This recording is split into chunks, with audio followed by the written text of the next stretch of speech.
What up? What up? What up?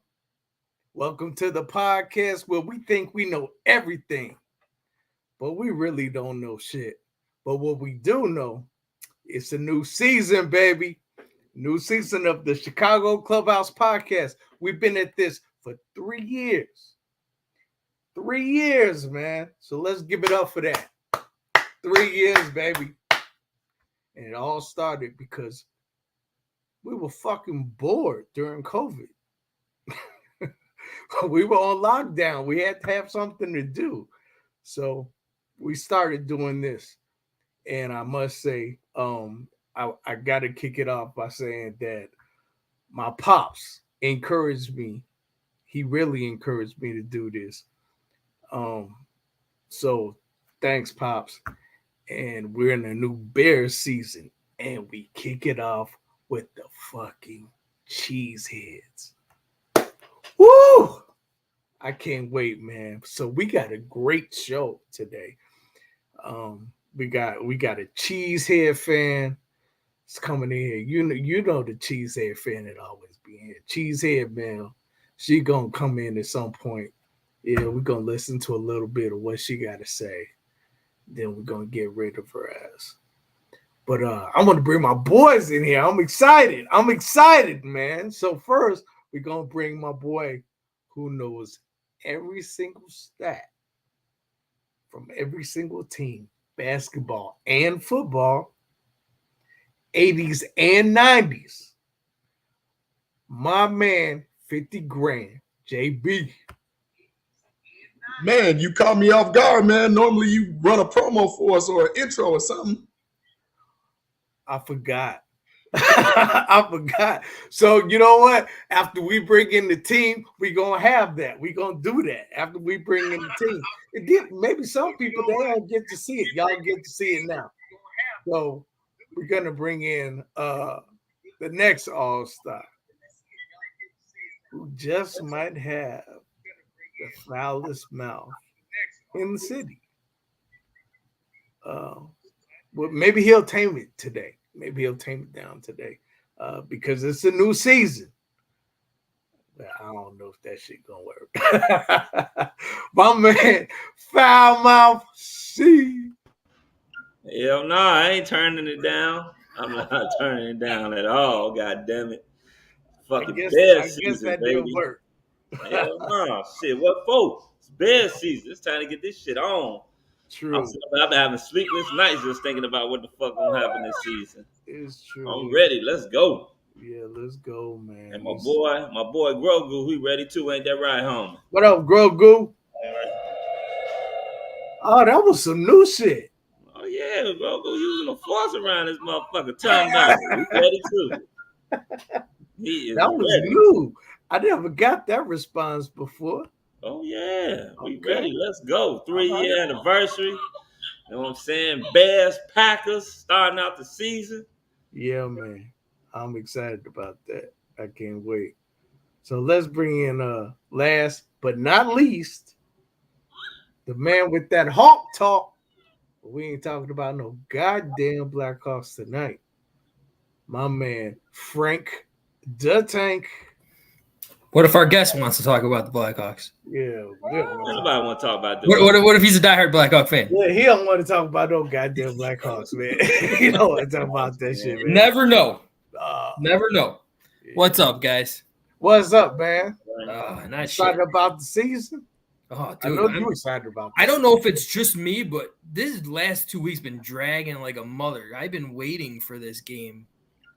Waiting for the season to start. I feel like it's just taking so damn long. I've been like crackhead, twitching up in this shit. Got a twitch. I need some Chicago football in my life. Right? Damn, dude. Can't wait. Man, this is gonna be exciting as hell, man. I cannot wait. So we are going to dive into it. But first, since I forgot the intro. You did, dude. Put me behind on all my shit now. I'm going to do it now because that's right. Hit that shit, T. Yeah, I forgot. Sorry. You are now rocking with the Chicago Clubhouse podcast, where they think they know everything, but honestly, they don't know shit.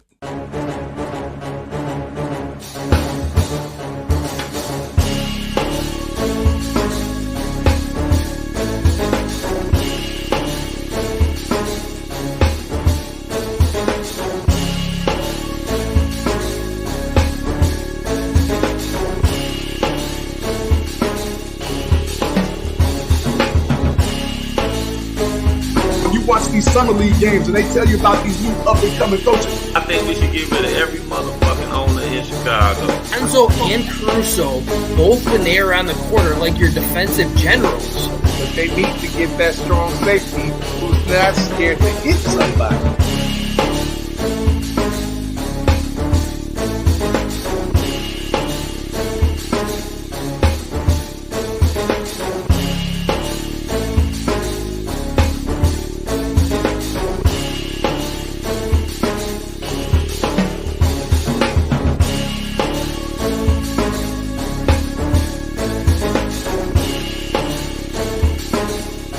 They really don't know shit.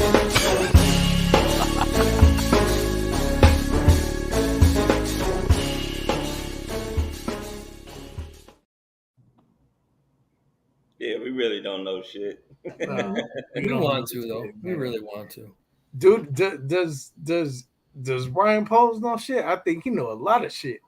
I think that dude is really smart. I think he is so shrewd in all the moves that he has made. I have not turned my nose up at anything he has done. Except, why isn't Tyson Bagent the second quarterback on the depth chart? You know why? No, I really don't know why. I don't think anybody. Because he's not ready and has no experience. He's Nathan Peterman. Division II kid. Okay, so if we looked at it that way, PJ Walker should still be on the team then. Or if you look at it that way, why did they release Peterman to the practice squad and then elevate him right back the week of game day? So you feel more comfortable with Nathan Peterman as your number 2 than Tyson Bagent, just based on the preseason that we just passed. Who cares? I'm not talking about the past. I'm talking about the preseason, which was the competition. Like I told y'all last week, if you really paid attention, Tyson Bagent played against 2s, 3s, and 4s. That's what we played against. That's it.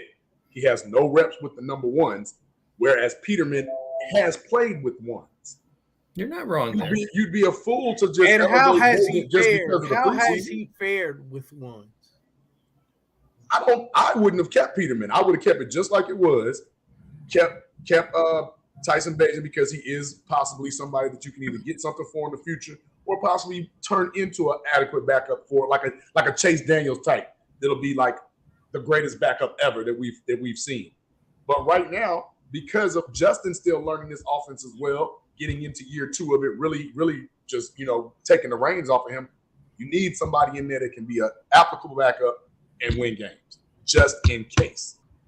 85 Bears. Steve Fuller don't come in, win them 4 games. When Jim McMahon got hurt, we singing a different tune. Having a quality backup means something in this game. So I agree with that. And you wholeheartedly believe that's Nathan Peterman. No, I told you. I thought they should have kept it like it was. Kept PJ. Well, now we can't talk about what could have been. Well, now it's you got to wait and see because clearly themselves. Now we just got to hope Justin Fields doesn't get hurt. That's pretty much. Well, hold on. We hope Justin Fields never gets hurt. We want him playing 17 games every season. That's first and foremost. But secondly, if we're sitting up there as fans talking about, yay, Tyson Bagent number 2, but Bears brass is like, Peterman, you number 2, Bagent, you number 3. Pump your brakes. You got to pay attention to what's going on. Quit putting the forest before the trees, man. I don't give a fuck, to be honest with you. If the rookie come in, he play number 2, he play better than the guy that got better experience, fuck him. Shit. PJ Walker, he wasn't getting it done, I guess. He wasn't getting it done in preseason. We all know that. I guess they didn't see too much from him in the practice during summer camp as well. Bagent, like I said, the only thing that he really showed that is that he doesn't have the experience. Nathan Peterman does. I wasn't surprised. I thought they would sign Nathan Peterman. If nobody picked him up, I thought they were going to bring him back. Matter of fact, I think I may have said that shit last week, that they were going to bring him back. Outside of that, hopefully Justin plays all 17 games. If he don't, Peterman will be in there. If he fucks up, then we're going to see Bagent. Yeah, well, hopefully. I'd rather see Bagent than Peterman any day. we don't never see none of them. Yeah, I don't want to see neither one. No, I don't never absolutely see none of them. We don't. Yeah, you know what? I don't mind seeing them. Yeah, when we blowing the motherfucker the fuck out. That's when I'll take that. I'll take that. When was the last time the Bears blew out a fucking team? I am kind of curious because the Bears carousel. It's been a while over that shit. The Bears carousel is kind of confusing when you look at those players that did not perform well and they got rid of versus those that didn't perform well and they kept. Then you got those that actually did perform well and they still got rid of. They're kind of confusing. Yeah, those are. I'll give you that. They're playing politics. They're playing politics. That's Clearly. how I heard politics don't win football games. No, it doesn't. You're absolutely right. But they're playing politics. When you see them, good players getting cut, but worse players are being kept. Come on, man. I mean, according to what they're saying is they're keeping them because that's what the OCs and the DC said, because they fit their schemes and their systems better than the people who are playing better. Frankly, we'll say his name. I'll say Lewis as well, and I'll say Gibson. They both played well. They got to the quarterback. They put pressure on the quarterback. I don't give a fuck what these other people can do if they put pressure on the quarterback.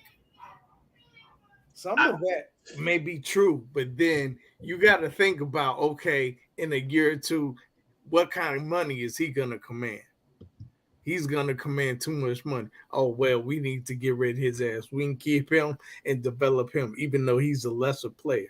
They think about all that shit. So that's why that doesn't make any sense, T. You talking about keeping a player that's productive and you trying to win within these next 2 years before Justin gets his $200 million payment. It does make sense to them.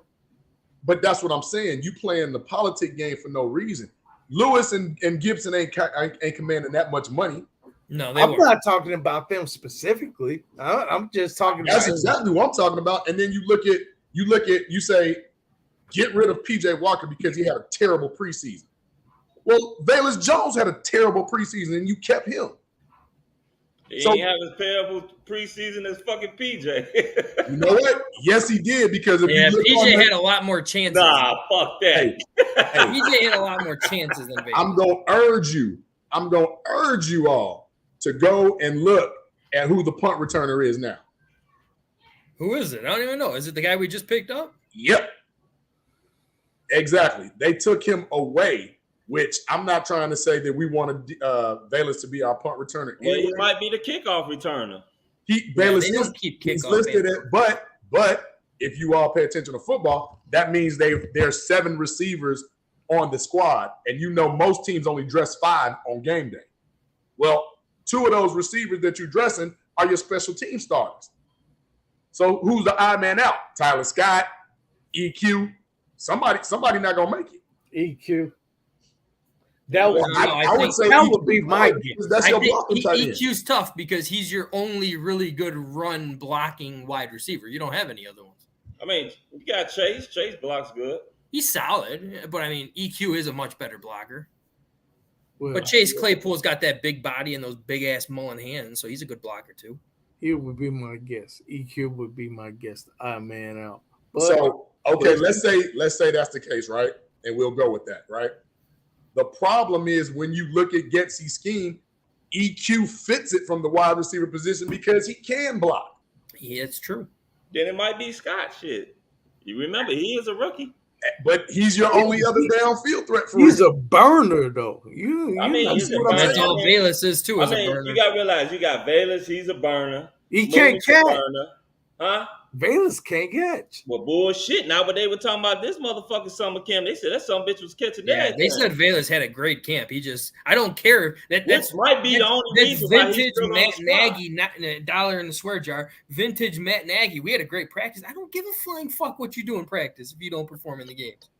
That's kind of like where we are with Velus now. He had a great camp, which was a week.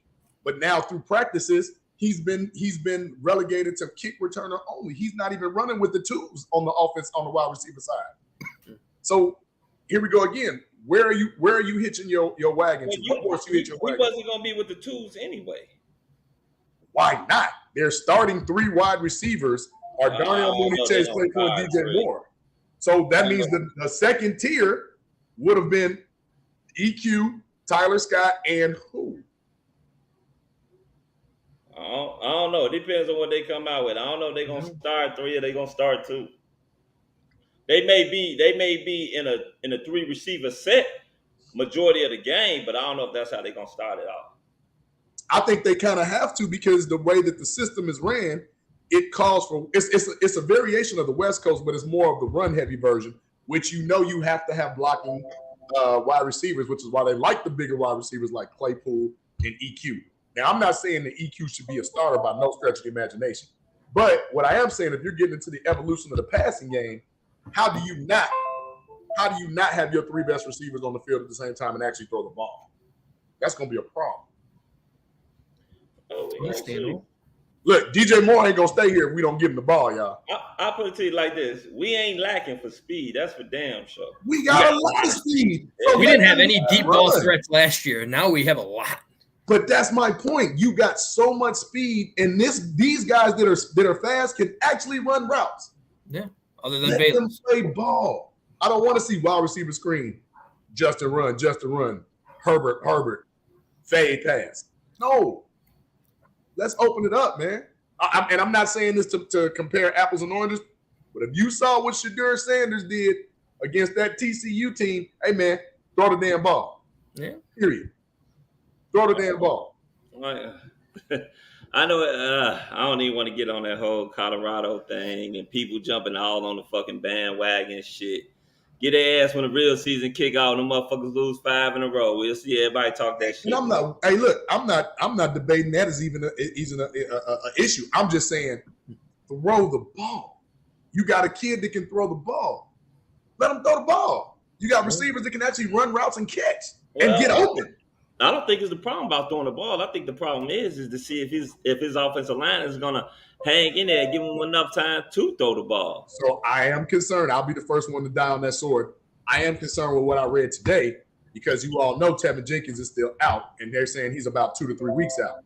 That Lucas Patrick is starting the center, and I'm pissed about it. Why? Because Lucas Patrick, not only is he injury prone, he's just not good.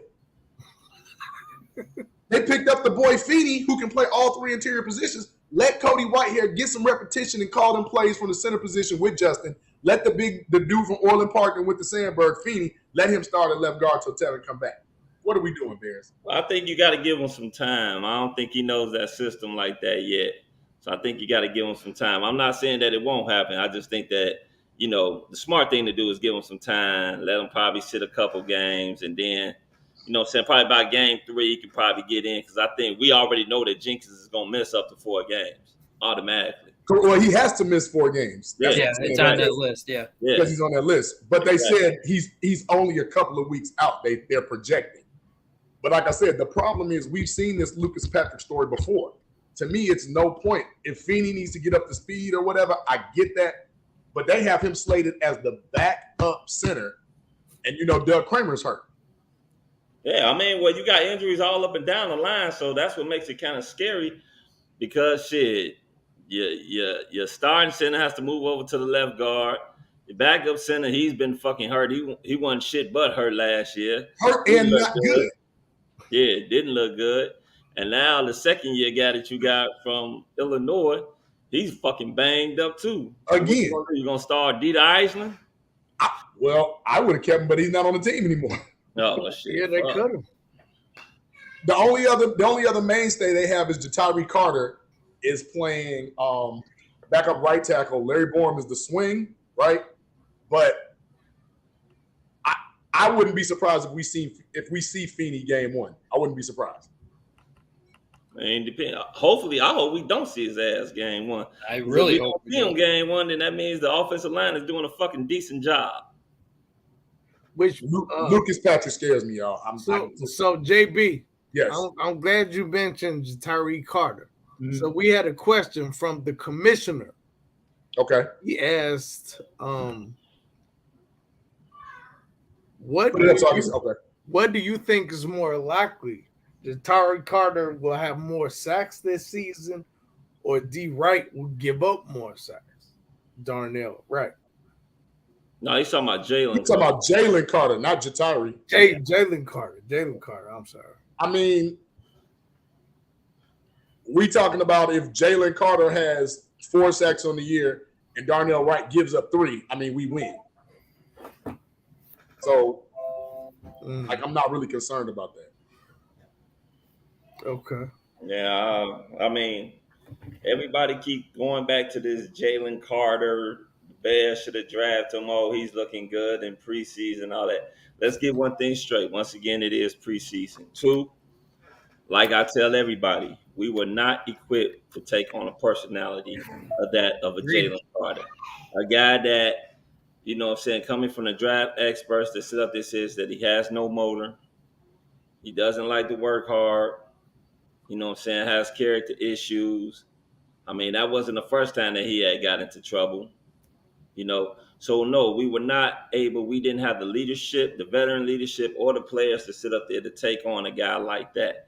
So I wish everybody just get over it. We didn't have it. But if Jalen Carter, he gets more sacks than Darnell Wright gives up, or what am I trying to say? He makes more sacks than Darnell Wright saves. Do we kick ourselves in the ass because we could have gotten Jalen Carter? Why would you? You needed number 1 protection for JF. But if Darnell Wright is giving up these sacks and Jalen Carter is making sacks, don't that make you say, well, damn, we could have had him? Then it would be like the whole Deshaun Watson thing all over again. You see what I'm saying, or no? No, I don't agree with that. I don't agree with that. I mean, I see where you're going with it, but I have to disagree because, in my opinion, when I look at what Jalen Carter is bringing to the Eagles, he's going to be more of a scheme fit because, like, 6 other players, what is it, a total of 6 other players come from that Georgia defense. So they all know each other. He's a scheme fit. He's going to be productive just by the fact of who they have around him. But what we needed in that right tackle with Darnell Wright was we needed for Justin to not have to look right, have to run, look left, have to run, look up the center because of Mustapha and have to run for his life every time he turns around. Now he's got at least a little stability. You know, that to me is more important than worrying about what somebody else is going to do from a defensive tackle position on another team. True. Okay. All right. So our guest still isn't here, so I guess we can still talk some more football. I know we are really looking forward to this opening game on Sunday. I cannot wait. So the commission was asking, what are you expecting from Green Bay this week? How do you think they'll attack us? I think Jordan Love's going to take a shit in his pants, and he's just going to suck. Whoa, brother. 3 picks, one pick 6 taken back by Kyler Gordon. Jeez. Okay. Well, I definitely think they are going to attack that offensive line. That is the weakest thing the Bears have. Or the weakest thing they had coming from last season. So that is going to be tested. I definitely think that line is going to be tested, and Khalil Herbert is gonna feel a lot of pressure. Speaking of offensive line, the guy we got from Tennessee, the guard, is he on the route? Is he playing this week? DeMarcus Walker is starting. Yeah, he is starting. Okay, I feel better. I know we haven't seen him all preseason, but I at least feel better. Well, that's why I don't feel better because I don't know him or Nate Davis. Hell, they haven't played. I don't know what they can do. And Andrew Billings, they're veterans. They expect them to do what they're going to do. And Billings, they got him as the nose tackle. Well, the one technique, but I don't even feel comfortable about what's going on with that right now. Like, do we, Ngakoue, you say it take time for Feeney to learn the system to play. Well, hell, Ngakoue ain't learned the system really yet, and they throwing him right in. I mean, I know he played with the Colts, but as you see, Allen Williams' system is a little bit different. It is, but it's still, the main thing is that it's still the Eberflus defensive system. It may just be slightly different, but he does have experience in it. And like you stood up there and said, he is a veteran. Just like how we were sitting up there talking about Nathan Peterman, we were talking about P.J. Walker, by them being veterans. So he's a veteran. He knows what it is that he do. DeMarcus Walker, he's a veteran. He knows what he's doing. Nate Davis is a veteran. He knows what it is that he's supposed to do out there. When it comes down to what I think that Green Bay is going to do, well, offensively, I think Green Bay is going to try to run that ball like someone else said. I think Skylark said it. They're going to try to run the ball. I would test the Bears' defensive line to see if we can push that around. If they can push the Bears' defensive line around, it's going to be a long fucking day. I'll say this, and I'm going to be that guy. I don't hate to be this guy. You are that guy. It's all good. You are that guy. Al-Qadim Muhammad was a veteran and knew that system too. And he was Al-Qadim Muhammad sucked ass, though. I'm just saying, he was a veteran and he knew that system. And he but he wasn't a good player. He was trash. He was. But he wasn't a good player. It doesn't matter if you know the system or not. Shit, if you're not a fucking good player, you're not a fucking good player. Eberflus thought he was a good player on the Colts. I think Eberflus maybe thought he'd be better than what he was because we didn't have I was gonna say shit. He just wasn't a good player. And then when you also think about it, shit, their personnel was a lot better than the personnel that we had. So it helps when you got personnel that's a lot better. Then they can sometimes hide some of your weaknesses. You don't look ass. Do we really know it's a lot better? Cover your ass. But do we really know it's a lot better? Because I don't see anybody on this line that's going to just eye-poppingly give us any hope. I don't. You got a guy that averages around 9 sacks a fucking season. Eight and a half tonight. Right, but now he's the focal point, so you know they're gonna shift the blocking scheme to him. I mean, that's cool. DeMarcus Walker had 7 sacks last year. We talking about a projected 14, if at all. The other two had 3 apiece, so that gives us 17 sacks for the season again. We had 20 last year. I mean, the thing is this: you got better linebacker play. You can blitz. You got a lot of different ways to put pressure on a quarterback. What I'm sitting up there saying is that the players that they got this year is better than the players that they got last year. Hands down. That's not even a so question. I expect better production. I don't expect another 20 sacks or 17 sacks this year. We hope they're better. Where Brisker was our number 1 sack guy. With 3. Yeah. That's some sad shit. He had 4. Because the guy that led inside, right, I'm thinking, but the guy that led, the funny part about it is, the guy that led our team in sacks, didn't he just get cut and we're not even looking at him? Yeah, you're not wrong. He had a dominant preseason. Robert Quinn, you're talking about, yeah. But I think he got some trouble, though. Was it a right move? Yes, because he's in some deep shit right now. Some deep shit. That's why he's not on an NFL roster right now. Everybody's going to be scared to pick him up until they find out what happened. Yeah. Well, I also think that when it comes down to Green Bay defensively, I think they're going to blitz Justin Fields. They're going to try to make Justin Fields beat him from the pocket. I agree. And I'm going to say this now, as much as we don't want to hear it, I see Justin Fields having 100 yards rushing week 1. If they fuck up with our offensive line not completely healthy, they are going to be blitzing like crazy. Well, I wouldn't say that the offense isn't completely offensive healthy. Line. I said isn't. Yeah, because I mean the thing is this: the Bears got better wide receivers than they did last year. Hands down, absolutely. So and then also Green Bay's gonna. You got to remember, Adrian Amos is not there. No, he's gone. I forgot they lost. He went to. I forgot they lost. Baltimore. That's he went to Baltimore. Or the Jets or somebody. He went some fucking way. I can't remember. And then the other anyone on the chat, where did Amos go? The other cornerback, Eric Stokes, who was the rookie last year, he's not playing. No, he's not. Yeah. The only thing that I would say is if Green Bay wants to load that box to stop Justin from running, that plays into what we want because now you got have DJ Moore going to light it on the outside with DJ Moore and Chase. And you already know Jair Alexander is probably going to be whatever side that DJ Moore is going to be on. But you got to take the shots. Oh, hands down.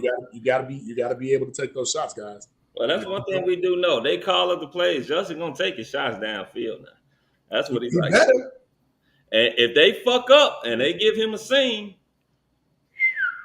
yeah, they ain't catching him either. We learned that they ain't catching him. I mean, I would still say, well, no. So Jeremy, what you said, Jeremy just said, let them blitz, give DJ Moore one screen pass and see what happens on Sunday. Well, here's the thing. If they're blitzing like that and they're already in 8 in the box, I wouldn't do a screen pass on that. I'd rather see a slant on that one. Right, a slant. Like a quick slant to DJ Moore and let him take off on the run, dude. That's just as good as a screen. Yeah. Because they're going to. I will tell you one person who's going to have a bad game, and he had a bad preseason. Is I'm not expecting Khalil Herbert to do much in this game. They're going to want to run the ball to slow down that defense, but they do have a good front four. They have a good run stopper. So well, the thing is this: Rashawn Gary's coming off. Rashawn Gary. Oh, but the thing is, he's on a snap count. So that is true. He's on a snap count. Happy to see him week 1 at least. Oh yeah, Skylark just said Amos went to the Jets. Damn that Jets team. But you know what? That even still plays into their favor because if he's on a pitch count, you know they're gonna be trying to blitz the Bears like a lot. Yeah. I mean, they're gonna blitz him anyway. They want Justin to beat them. They already see that he can beat them with his legs. Shit. They want to see him beat them with his arm. And I think that's what's gonna take Justin to another level. If that man can start killing you with his arm, whole NFL better watch the fuck out. That's it. He's got the pass catchers. He's got Mooney. He's got Claypool. He's got DJ Komet Moore. too, man. He got Komet. He got Robert Tonyan. Tell you the truth, I think Tonyan may have a bigger year than Komet. I think Komet, especially in this game, is going to be spending a lot of time in the box. Yeah. You know what? It's unfortunate. I hope not. I hope not too. I hope not too. But it's because, and I'll tell you why. The thing that scares me about that whole thing is, I think I said this last week, but the Bears don't do the smart thing in the red zone. If you're going to go too tights, or if you're going to go pro form, you better have Blasingame in the game. Yeah. You know, no more of this 3 wide, tight end in motion, Herbert in the backfield by himself. They're going to be waiting on that. Go ahead. If you're down there, you got 2 tight ends. You know Tonyan's a red zone threat.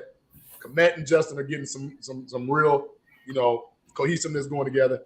And then, I'm sorry, you got this bruiser named Dante Foreman. Go give him the ball too. He might. I see him having a pretty good game versus the Packers. A Foreman. Yeah.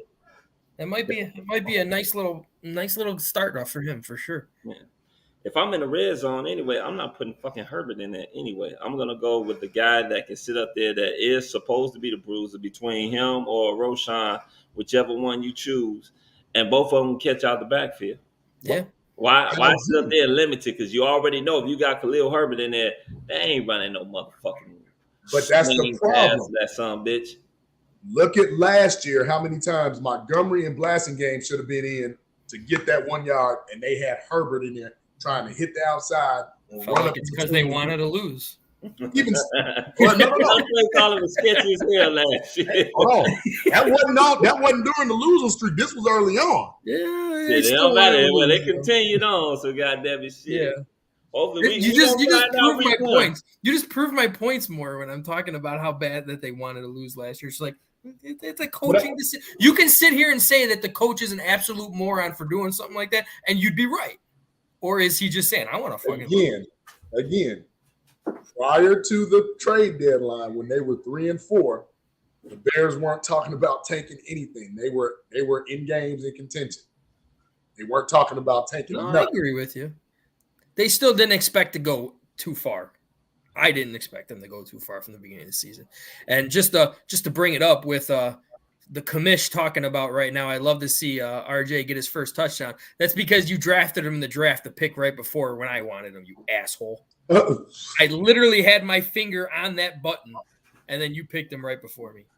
Son of a... Yeah. I don't even know who I got after that. Okay. I mean, well, we got some good news. It looks like hopefully, we'll find out definitely tomorrow if Jaquan Brisker will be participating in the game Sunday. What time does that game come on Sunday? He's playing. It was at noon, wasn't it? Yeah. It's a 3:00 game on Sunday. Oh, it got moved back to 3? It was the whole time I thought a 3:00 I thought I saw game. At least on my little magnet schedule, it says it's a 3:00 game. Yeah, wow, fuck, shit. Yeah, but I mean, according to what I'm hearing, is he is playing. There's no doubt that. Yeah, I mean, well, our he defense is said healthy playing in week 1. Yeah, he came out and said he hates the fucking Packers anyway, which I fucking love because I hate their ass too. Makes you a fan. There's a few things in life I hate. Green Bay is damn sure one of them. How about that new offensive guard we got with the Ditka mustache? The first thing he comes in and says, he's like, "Yeah, I fucking hate the Packers. I grew up hating the Packers. That's never liked them a day in my life." He's like, "You just became a fan favorite on day one until Justin Fields gets hurt and you freaking caused it." I mean, the only people I could say probably didn't hate the Packers were former Packers that became Bears, like Edgar Bennett when he came with us and stuff like that. Tunyon probably doesn't hate the Packers, you know. Tunyon did say he grew up a Bear fan, though. Yeah, he did grow up a Bear fan. He didn't say he hated the Packers, but he did say he grew up a Bear fan. So Skylock, is this Green Bay secondary? Rasul Douglas, Jair Alexander, Darnell Savage, and Rudy Ford. Yeah, because I think some. Yeah. I don't know much about Rudy Ford, but I know Rasul Douglas. I think he was a rookie last year or something. He was a rookie, and he had a pretty good rookie year. Say he was behind Amos, wasn't he? Yeah, he had a pretty good rookie year when Amos went down. Because I've heard of Savage before, but Rasul Douglas and Jair Alexander are very good. They're a very good tandem of Darnell Savage. He's from Maryland. He went to Maryland. Yeah, University of Maryland. Well, honestly, guys, I want to ask you about this too. What do you guys expect from Jordan Love, bias aside? What do you expect from him doing that Bears game, and what do you expect from him throughout the season? I'm going to tell you what I expect from him. This is what I expect from him. Oh, shit. You expect him to get hurt and be in a wheelchair? I hope so. No, I would never think that. But I have a good friend of mine who lives right across the street who is a diehard Packer fan, unfortunately. And I always talk to him about this. I want Jordan Love to fail so bad because he's a Packer. It's the only reason. I want a Packer quarterback to freaking fail. But I think he is going to be pretty good, unfortunately. I don't think he's the next up-and-coming, the next Rodgers, Brett Favre type quarterback or anything like that. I don't see that, at least not yet, but I didn't think that when Rodgers took over either. So nobody thought Brett Favre was going to be that either when they got him. Nobody sees a quarterback and knows he's going to be absolutely the next greatest quarterback of all time. Tom Brady was a freaking backup until he got the chance. But he's the outlier of all outliers. You saw Peyton Manning and knew he was going to be good. You saw it was hard to say that, though, because he had one of the worst rookie seasons of any quarterback in NFL history. Most rookie quarterbacks do have a bad rookie. Most do. You are right on that one. I'd probably say the last quarterback I expected to be really damn good was Luck. That was probably the last quarterback I looked at and said, I think he's going to be pretty damn good. I'm not even going to say he was the last, to be honest with you, because, I mean, here's the thing. If you look at what's expected versus what happened, right? Let's look at the new guys. With the exception of Josh Allen at first, I don't think any of us thought Josh Allen was going to be good. And he turned out to be pretty good. I didn't think he was going to be that good. We all knew Joe Burrow was going to be good. I thought Joe Burrow. I thought Joe Burrow, and it's funny because before when they drafted him, I started watching so much of Draft Day, and all I started thinking of was that quarterback in Draft Day that they couldn't stand. You know, they thought he had locker room problems, a cocky asshole. That kind of was Joe Burrow. That was Joe Burrow, and I kind of thought he might not be that good. But yeah, he right off the bat played pretty damn good. But I didn't think he was going to be as good as he was now. And nobody expected Patrick Mahomes to be this good. That's not true because I did not expect Patrick Mahomes to be that good. Me and Sal had an argument a couple years back. You guys have that a lot, I know. No, you remember when I told you, I said, you was like, the only reason he throws for that many yards is because he's in what's the name? Callahan. Thank you, Jerry. Air raid system. Remember that?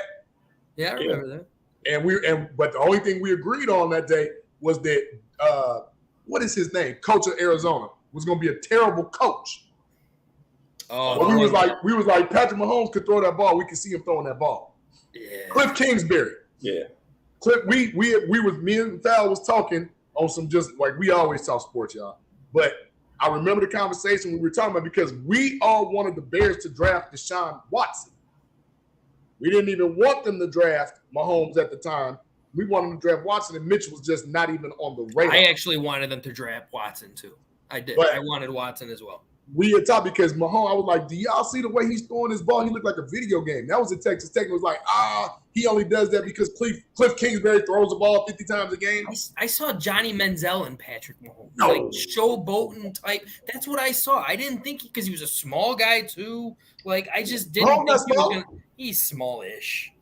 Hey, Mahomes like 6'3", 230. Oh, yeah. I gotta look that shit up. Go look it up. I'll put it to you like this.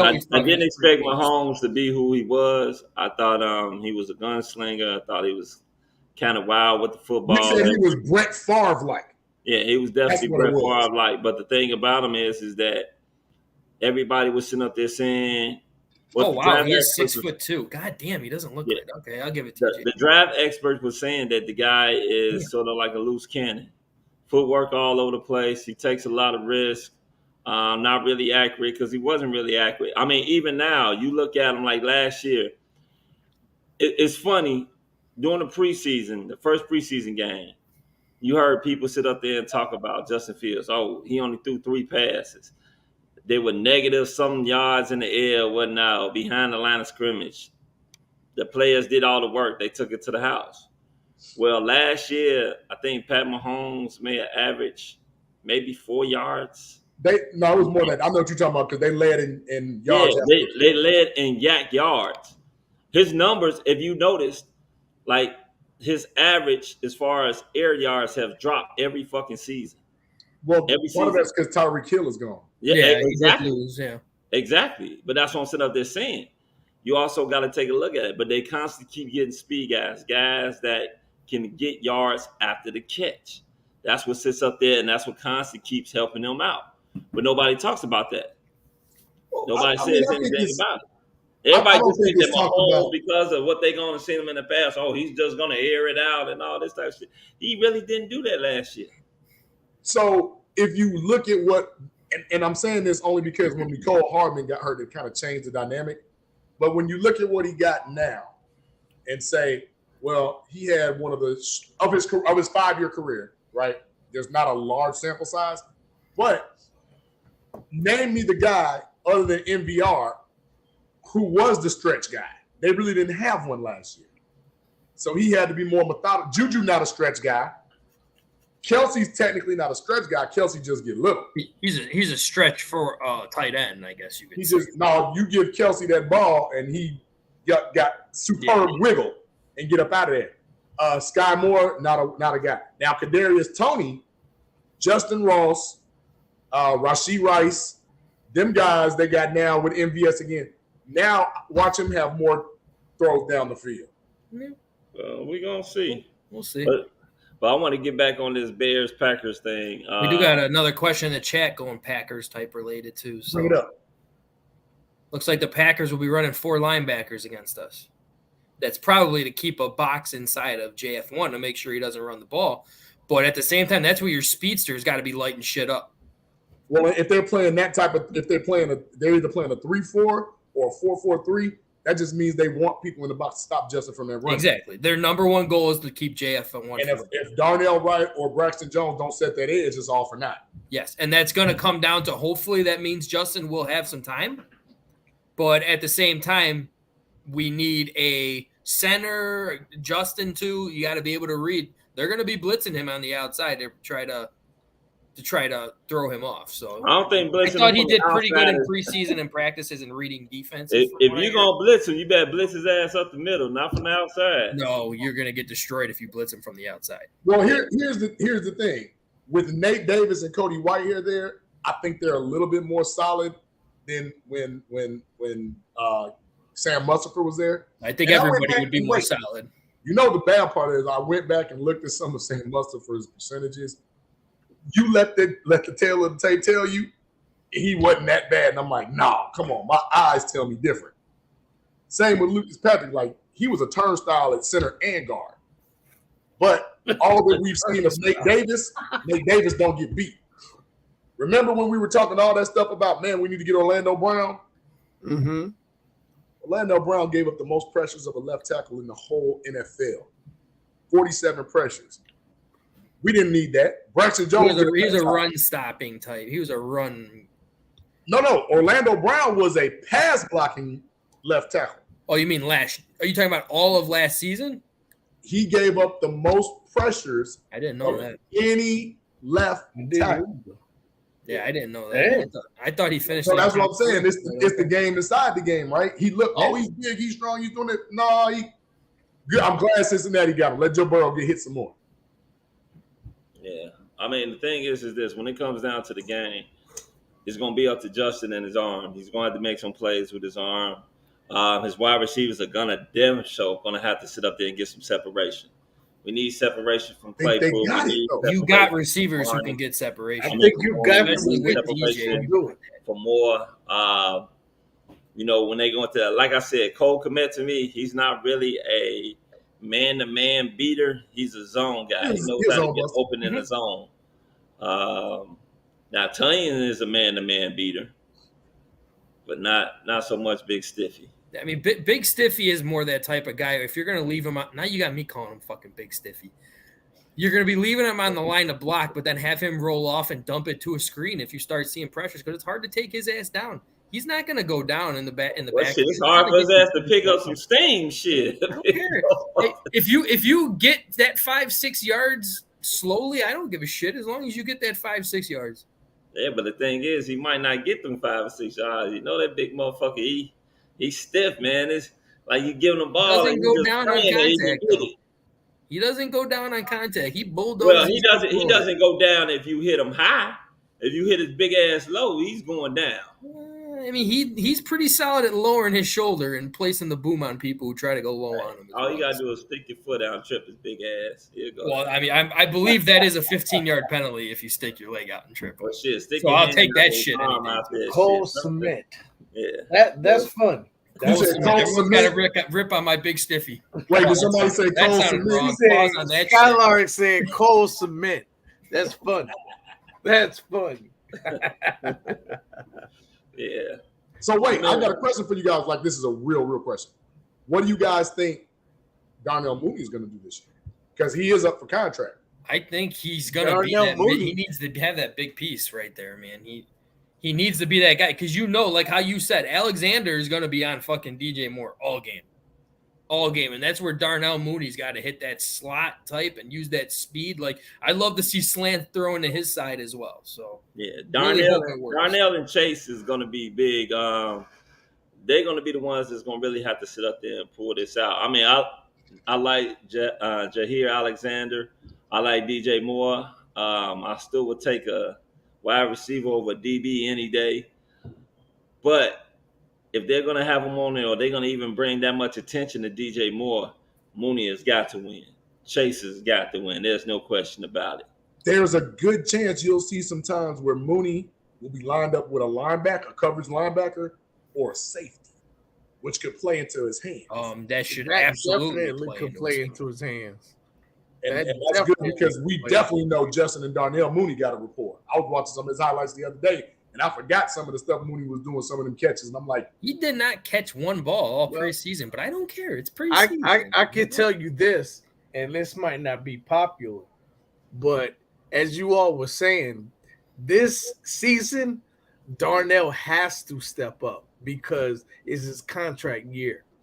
But, however, if DJ Moore proves to be a fucking gold mine, Darnell is expendable if he doesn't have a good season.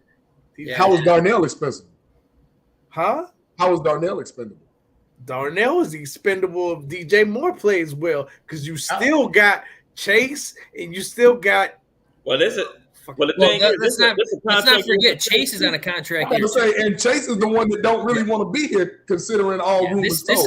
This is a battle between Mooney and Claypool to see who we want to sign, and I think this is a showcase for Claypool to go to another team. That's who I don't think gonna be here. I think Claypool wants to prove that he was worth that. He was worth that second pick that we gave up, or that he wants to prove it to go to another team. Well, who says he wants to go to another team? Because all the rumors state that he's not happy with the way they're treating him. I ain't going for no damn rumors. The rumors. Hey, no, you can't say that because last time we heard F the rumors, it came true. And that sometimes where there's smoke, there's fire, y'all. Nah, Fuck the rumors. Yeah, I ain't hearing that. So it is like we've been talking. It is Packer Week, and I said that we got our favorite Packers fan, Cheesehead. Hold on, pause. I never say pause. Let me say that. Stop that. Yeah, you just said an oxymoron. What? Favorite Packers fan? Our favorite Packers fan who'll be on here. I mean, we got comes we in got to here show love and every. respect for some Packers. He comes in here every Packers game and talk nags the shit. Well, maybe we should do a commercial first. You think we should go to a commercial first and get ourselves together? That's a good idea. Let her soak it in a little bit for sure. That's smart.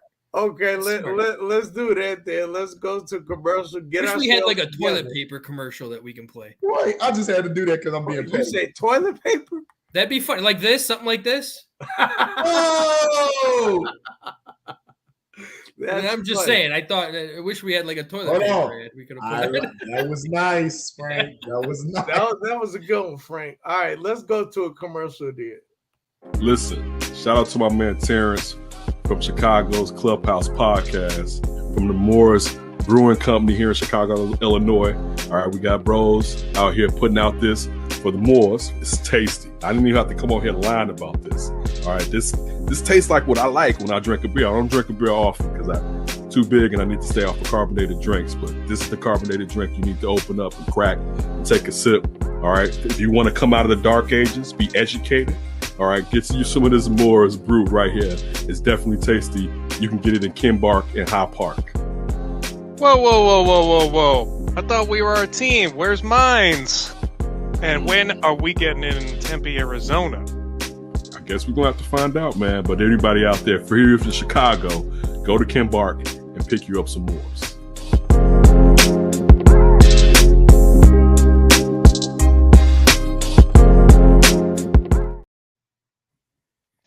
There was a time when high standards prevailed, when excellent craftsmanship was displayed and treated with the utmost importance. Acquire the crisp, refreshing taste of Moore's beer. Moore's beer. Raise your standards.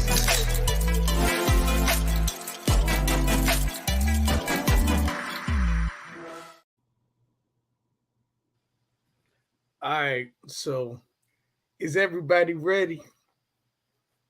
I guess. Yeah, let's get it over with. Yeah, let's bring in Cheesehead Mel. Usually we tell people to flip their phone, but can you turn your phone, Cheesehead? Yeah, there you go. I just want to make sure y'all can see. Let me put my hair up so y'all can see the beautiful. Oh God, we smell. Oh my God, so we can see the Packers. We smell it. Hey, 2 seconds, Cheesehead, before you getting into your soliloquy. Can we put up Amber Edinger's comment, please? Oh, Miss Edinger. I got you. I got it, T. Or no, you got it. You said you were handling the comments. You got it. That goes along with our commercial when we was paying some bills.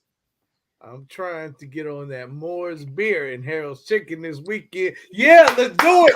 Yeah, let's do it. Mama Edinger. Let's do it. All right, we got the Packer on. All right. So what's up, guys? Hi, how are you? How's it been? Hey, it's great, but you know what? I won't take up too much of your time. Fancy we should be talking today on September 5th. You know, normally us landlords will give you a grace period for rent. I guess you guys thought since Aaron Rodgers is over there with the Jets that you didn't have to pay, but guess what? A-Rod doesn't own you. The franchise owns No, you. It was clearly A-Rod and only A-Rod. The franchise. Hey, you could Google right now. What is the record? Packers, Bears. When Aaron Rodgers is your quarterback.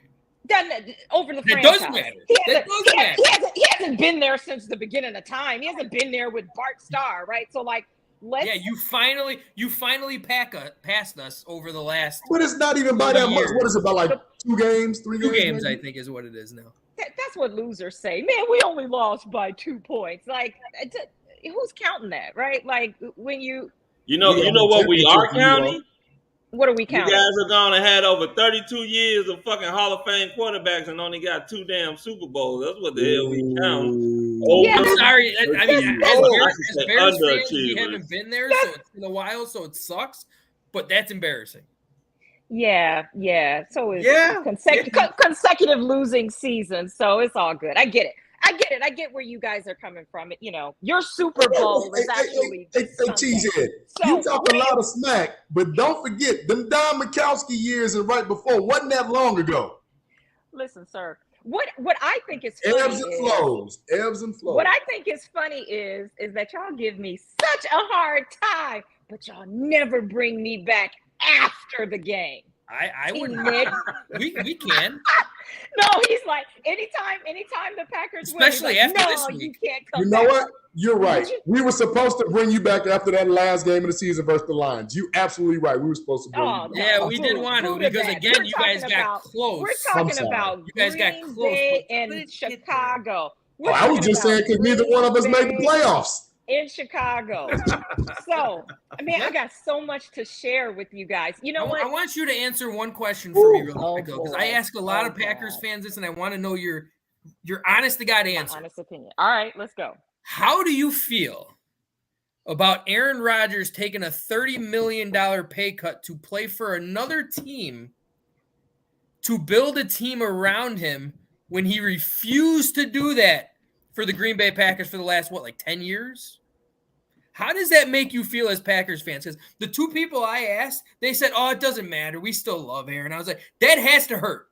I'm sorry. That has to hurt. So, okay. So, I don't know. I'm over it, right? Like, I don't care. Jordan Love is my quarterback at this point. I'm sorry right? for that. Yes, he is. The end. Right? Like that's it. That's all I got to say about that. Now, when A-Rod was wearing, the green and yellow, I'd give him all of my energy, all of that. But right now, I'm focused on the guy who didn't seem like he gave it all for Green Bay. Hey Mel, let me ask you this, Cheesehead. So let's say Jordan Love comes in the game and he just stinks it up. Yeah. Are you still riding with him? I would actually still ride with Jordan Love if he stinks it up. It pisses me off season. To you guys' point around having a Hall of Fame quarterback and come out with nothing. That's a major disappointment as I appreciate you being honest. Huge fan. Oh, absolutely. Like, come on, really?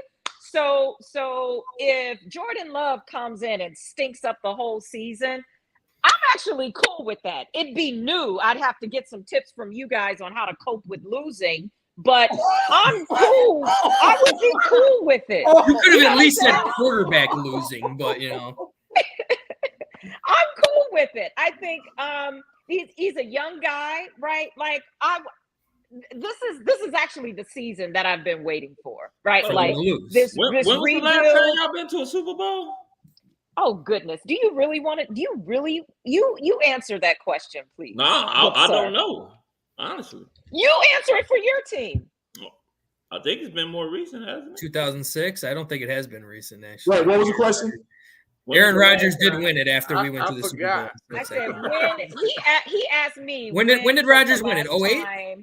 When was the last time Green Bay went to the Super Bowl? I mean, the way y'all talking, y'all I used the Socratic method and said, hey, when was the last time your beautiful team has been to the Super Bowl? 2006. They lost when they went to the Super Bowl. Yeah. Your team? We won in 1985. I said we lost. We lost against the Colts. We lost against the Colts last time. But in 1985, we won. But the last time the Packers were in the Super Bowl, didn't they lose? Was it 1985? I put it to you like this: if we had over 30-something plus years of fucking Hall of Fame play, we probably There y'all go. Hey, so maybe 30-something plus years of Hall of Fame play and been an ass. Listen. So is that the reason why y'all be why y'all be like cherry picking all the Green Bay players? Because is that what you're trying to create? That's what y'all trying Cherry to create. pick. And who did Y'all we get? gotta hold the record. Y'all gotta hold the record for. If I recall, if I can recall correctly, Green Bay cherry picks all the players that we have. Yeah, they take a lot more Julius Bears players than we Peppers. take Packers. Come on, Martellus Bennett, Mongo. yeah, Julius Peppers. Adrian Let's Amos. put a pin Amos. in that Amos and was- Google that. Steve Let's McKnight. put a pin in that. Let's put a pin in that and Google that. Yeah. Who else? Didn't they have Jim McMahon? yeah, Decided to wear Oh, I his forgot they Bears had Jim fucking McMahon. jersey? Yeah. yep. After they had the biggest cheap shot in NFL history, the Packers did to Jim McMahon. Oh, yeah. That shows you how sorry their ass is. You had to pick Oh, our God. quarterback up and dump him just to fucking win a game. All right, So we're we going can't back win to shit. 85 again, huh? Right. So back to you guys' question. Hope I answered it. Number one, I've moved on from Aaron Rodgers just as quickly as he's moved on from Green Bay. And Nick, if Jordan Love were to stink up the entire season, I would still be riding with him. No, you wouldn't. I No, would. no, I you would. wouldn't. Right. I absolutely would. I absolutely would. I would understand not why a accept Packer that. fan would say that. A Packer fan would say that because they've had so much good time with good quarterbacks. Us, if you have a bad stretch of 3 games, get the hell out of Chicago. Really? That's how y'all. We don't get quarterbacks, but I think we got one now, and I would take Justin Fields' left testicle over Jordan Love. Whoa. Why? Whoa, whoa. So Was- because you have don't- such strong feelings. Don't say that. Don't say that, man. Hey, I don't know about that one, Frank. Hey, but no. I want to hear like your 30-second, like your elevator pitch on not so much how you feel about Justin Fields, but why you feel not equally as strongly about Jordan Love, apart from him wearing a Packer jersey. Like, give me your elevator pitch on. Well, quick elevator pitch. Justin has a stronger arm. Justin has better legs. Justin has better accuracy. Do I need to say more? Justin, What are we basing it on? Are we what what are we basing? I mean, we're basing it on college career and so far what we've seen in the NFL. Yes, we haven't seen enough of Jordan Love. Okay. What all I know is Jordan Love, I think, really had one good game, and it was when he came in the middle of the game, I believe. Yeah. But when he started, he got destroyed. Yeah. But again, it was right. one game. I mean, and I said this before you got on and everything. I hate to say I want Jordan Love to fail so bad, but I do. Because he's a Packer. Packers need to learn a freaking lesson of how to have a bad quarterback. I don't honestly think so. Here's Mel. Put this on record, because this is gonna be the only time ever in history I give you a little grace and side with you. I actually think Jordan Love is gonna be pretty good.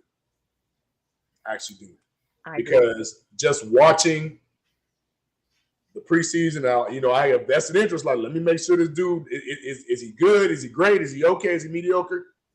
He's not bad. Yeah, he's not. And to me, that's scary. I just got to be honest with you. We got to make sure that our quarterback is just better than yours 2 times a year. That's it. Yeah. No, Hey, I mean, you guys I want had a whole question. season better than yours, not just 2 times a year. I don't just want to beat the Hey, Packers. I want Wano Tony's waste management comment. That was funny. That was pretty hilarious. Well, first, I want this question. Cheesehead to address this. Yeah, how many games would it take for you to be like, Love ain't the dude? So, it's hard to. It would be hard to say, number one, because as a Packer fan, we would not be accustomed to, like I said, the whole losing and crappy quarterback. So this is going to be new. But like I said, I think I'd be willing to let the season play out. Unless, like, for me, it's not so much about like losing the game or winning and stuff like that. It's about how he's showing up in those games. And I hate to switch sports on you guys, but I'll give you an example in basketball. I'm a huge Bucks fan. So, like, sorry for that. There are times when, please. When Giannis comes to Chicago, I'm sorry for that. Yeah. You guys ready to sign all his brothers? Put it take all of them if we're getting Giannis. I don't want none of his brothers. They take his brothers if we're getting them. It's a family business. But sometimes Milwaukee has won games, or like even Giannis has put up 42 points or something like that. And that particular stat line looks amazing. But as a true fan and just a lover of him and, you know, the players, I still am highly critical or will be annoyed at some of his decision making. Like, dude, really, you jacking from 3? Why? Like, you're not being paid to do that, right?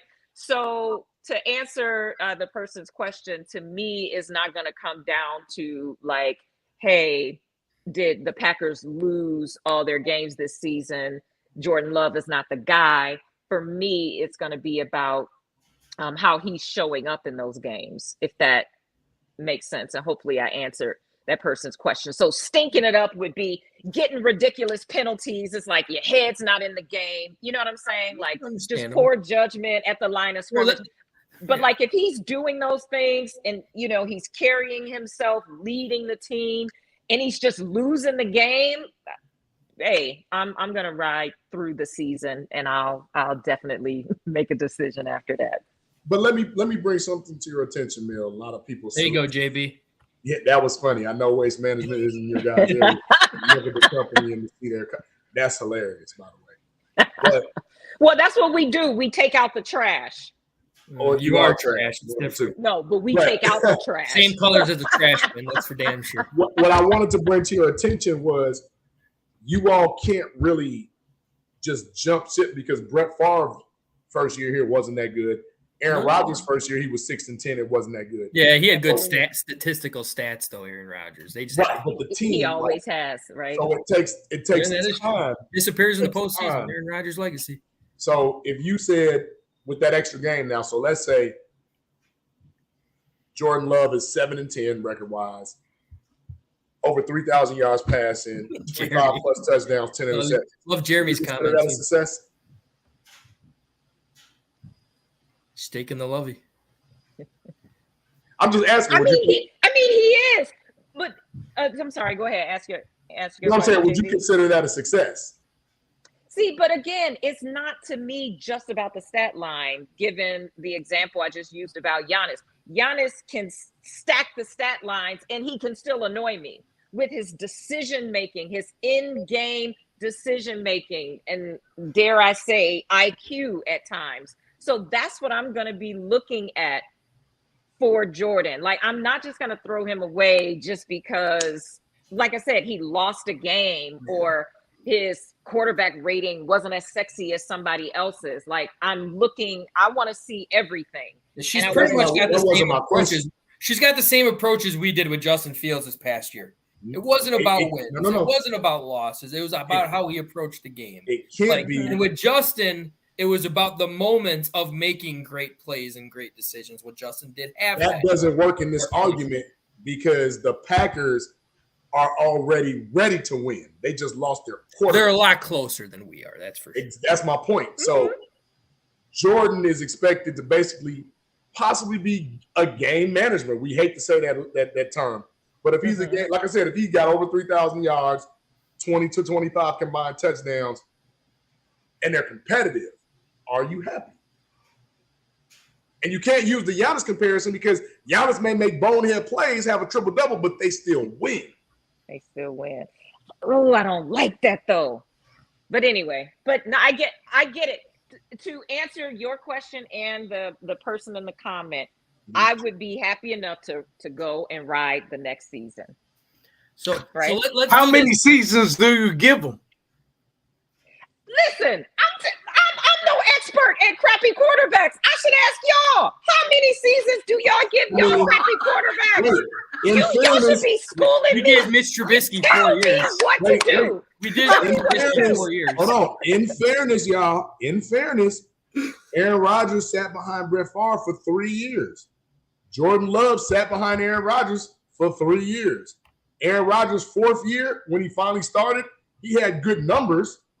The team was just 6-10. Remember, they have a much better team this year. We took the division that year. There you go. There you go.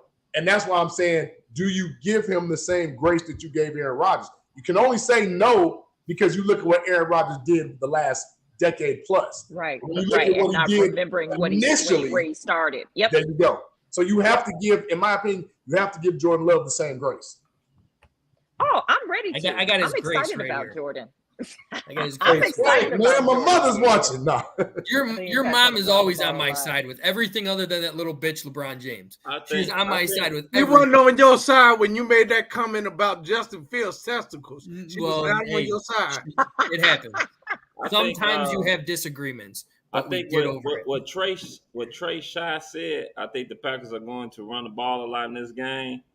I don't think they got much confidence in Love. I think that they are going to run the ball a lot in this game. I don't think they're going to put too much pressure on him to try to win this game because, one, they thought we all knew last year that the Bears was like dead last against the run last year. So it would make sense to run the ball a lot more to prove and see if the Bears' run defense has improved, and also to take a lot of pressure off of Jordan Love. Because last thing you want him to do, if he has to throw the ball, between 30 to 40 times this game, good news for them. Yeah, I don't think that they're going to win the game. I don't think they'll win at all. I'm glad you said that. I was just about to say that if Aaron Jones doesn't have a good game, it's over with. It's done. It's a wrap. Because then you're saying Jordan Love is going to have to air this ball out, and he's going to have to throw, just like you were saying, Foul Mouth. And if that happens, and I know a lot of people. I hate to say that. Well, I hate to say this. Hold on 1 second. What's up, man? You still coming? You just take the piff right in the middle. We still here. So Jordan couldn't go on mute. And I agree with I know who that is. Saying as far as you don't want him to run. And I don't think he's going to be able to use his feet as much as he would like as well, because we do got a very strong fast linebacking core. So you are going to be running the ball a lot in this game. I could probably see running backs getting at least 25 to 30 carries this game.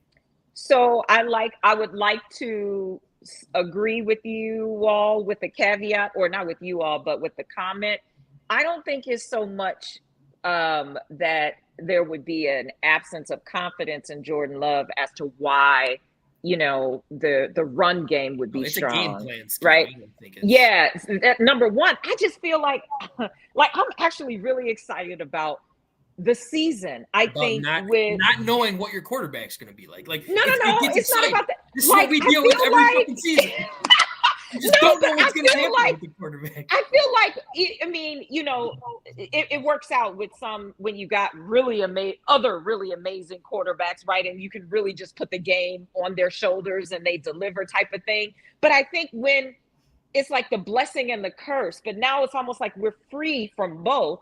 So now we get to see a lot more of, the coach's scheme, like his offensive scheme, as opposed to feeling like, hey, I'm obligated to, put the game on this guy's shoulder and he's going to throw an incomplete pass, or, 2 seasons ago, I got to try to get the ball to, Devontae Adams for what reason when he's double covered, right? Like we're done with all of that. Like there's no obligation to, give him so many touches. All these boys are, for the most part, new, young, fresh, and I'm just excited about that. So, and I don't think that the organization lacks confidence in Jordan Love as to why they would default or defer to the run game. The run game is strong, number one. So it's like, to your point earlier, it's like, stop it and make Jordan. That's what's going to matter. If we weren't able to stop it at all last year. But that's what I was going to say. We did improve our run-stopping defense this year. I will admit that.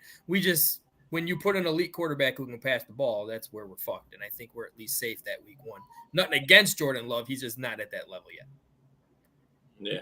You didn't have to mute it to sneeze. You could sneeze live. I'm not like T-Nick, No, it's mostly Foul who sneezes loud. But here's the thing that concerns me the most with that, knowing that the Packers have a very good two-headed monster running back with Aaron Jones and A.J. Dillon.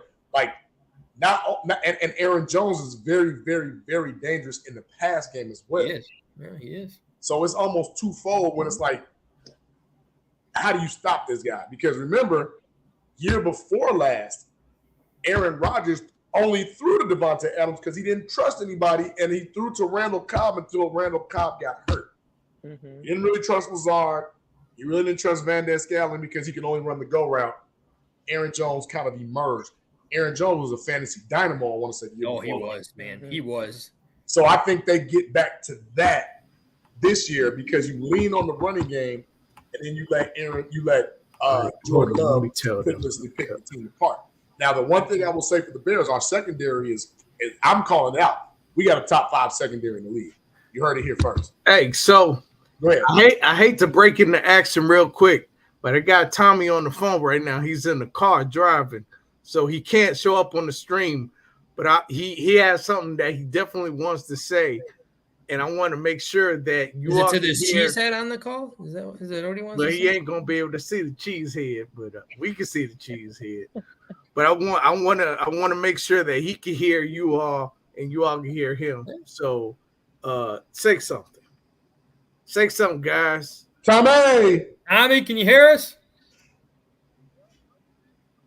I don't think he can hear us. You gotta put him on speakerphone. I guess I need to put it on speaker. Old man and technology. All right, it's on speaker now. It's on speaker.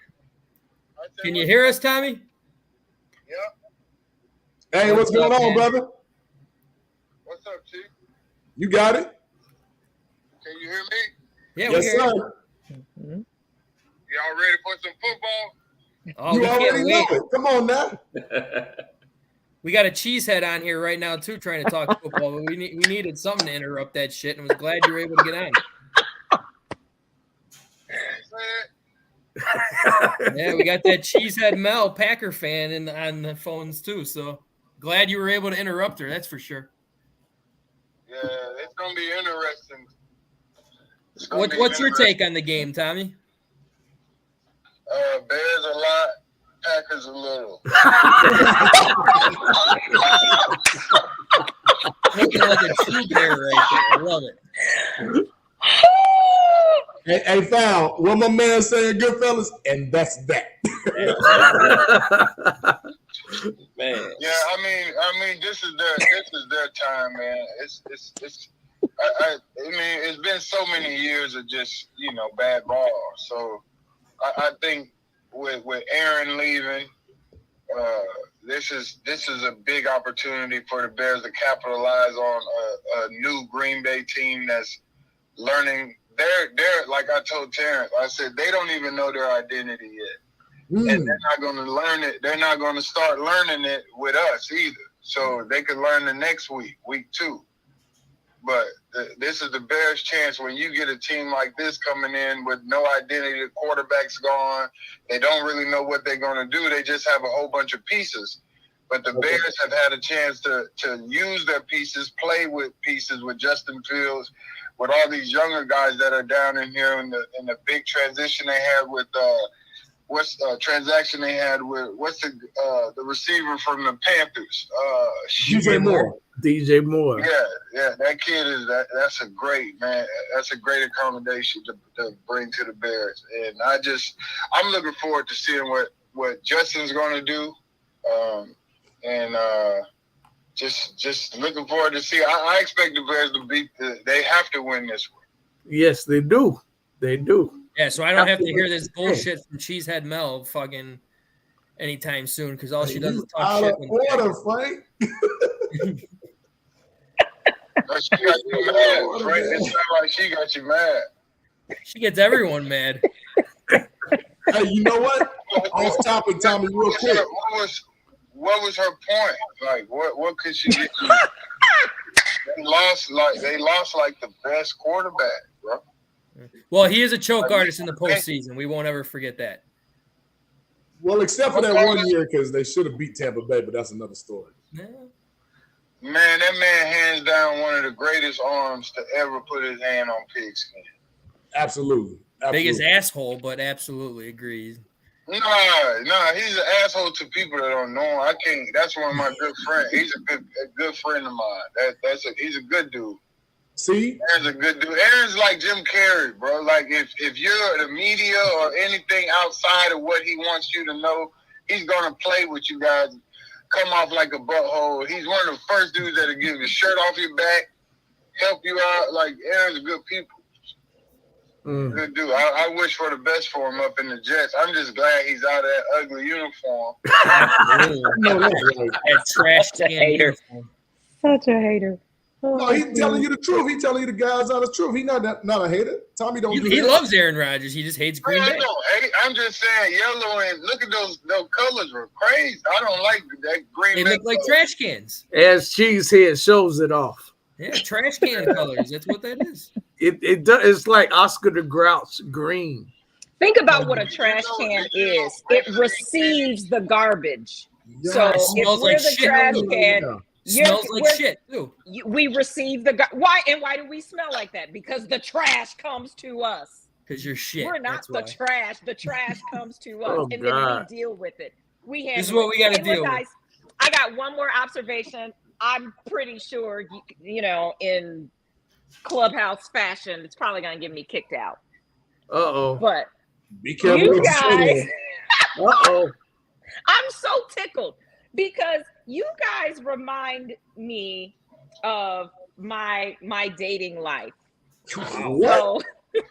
Wow. I don't even know how to come back from what? that. Yeah, you don't. I don't know if I'm allowed to hear this. You can. No, it's rated. That's not what you said, Tommy. No. Here's why. Here it is. Check it out. You guys. So this is how girls like me that ain't married, still whatever. Waiting for the ring on it, all that good stuff. It's like, girl, this gonna be your year, girl. This gonna be your year. Look, the sky is orange and the blue is the moon is blue. Just got all these reasons why this is gonna be my year. And you know what? Me and my girlfriends, we've been sitting around for about 20 years. Is this the year, girl? Your man is coming, girl. No, he ain't. I see that more.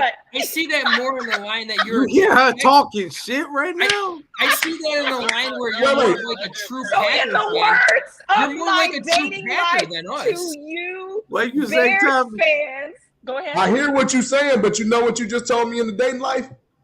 It ain't them. It's you. Oh, listen, sir. Actually, but listen. You're always getting close. Y'all hear Tommy say, "Go ahead and y'all missing the analogy. You all are me. So if it's me, it's you. Tommy said, "Listen up. He got a word of advice for you. It's your crappy team. That's the point. That's the point. You and all of your hopefulness." Tommy y'all should give up Cheesehead. like me. Cheesehead. You should give up. Cheesehead. Tommy got a word for you. Oh Lord. Go ahead. I was just telling you that I hope you get your wedding ring and the Bears get a Super Bowl ring. This could be I would love that, Tommy. and beyond that, you just need to bear down. It's always a true Packer fan. You just get really, really close, but you can't pull it in. That sounds like it's your love life. Just bear down. Yeah. Just as hopeful as you guys are about your team winning, I gotta keep hope alive. You're gonna get your husband this year. And you know what? Just like your girlfriend say, girl, this is gonna be your year. Gonna be your year, girl. Girl. You're gonna get your boyfriend this year, and he's gonna be a Bears fan. Oh God. That'd be something. What if that happened though? Oh, ain't no what if. We calling it. We calling it. That would be so awesome. We would have so much fun in our household. My friend who lives across the street, I always say his wife is a diehard Bear fan too, and he's a Packer fan. So it is pretty fun. It would be super fun. I mean, so I don't know if I'm supposed to admit this on air, but I'm kind of related to T Nick. Oh, and so man. We already knew, but you weren't supposed to air that because now T Nick's cut off. I didn't say how. Like, we're just, maybe maybe. But so like there are rivalries. So that you kind of look like Lovie Smith too. Oh no. Oh God. Hey Tommy, how was it when you were in the locker room and y'all were gearing up for Green Bay? How was that atmosphere in there?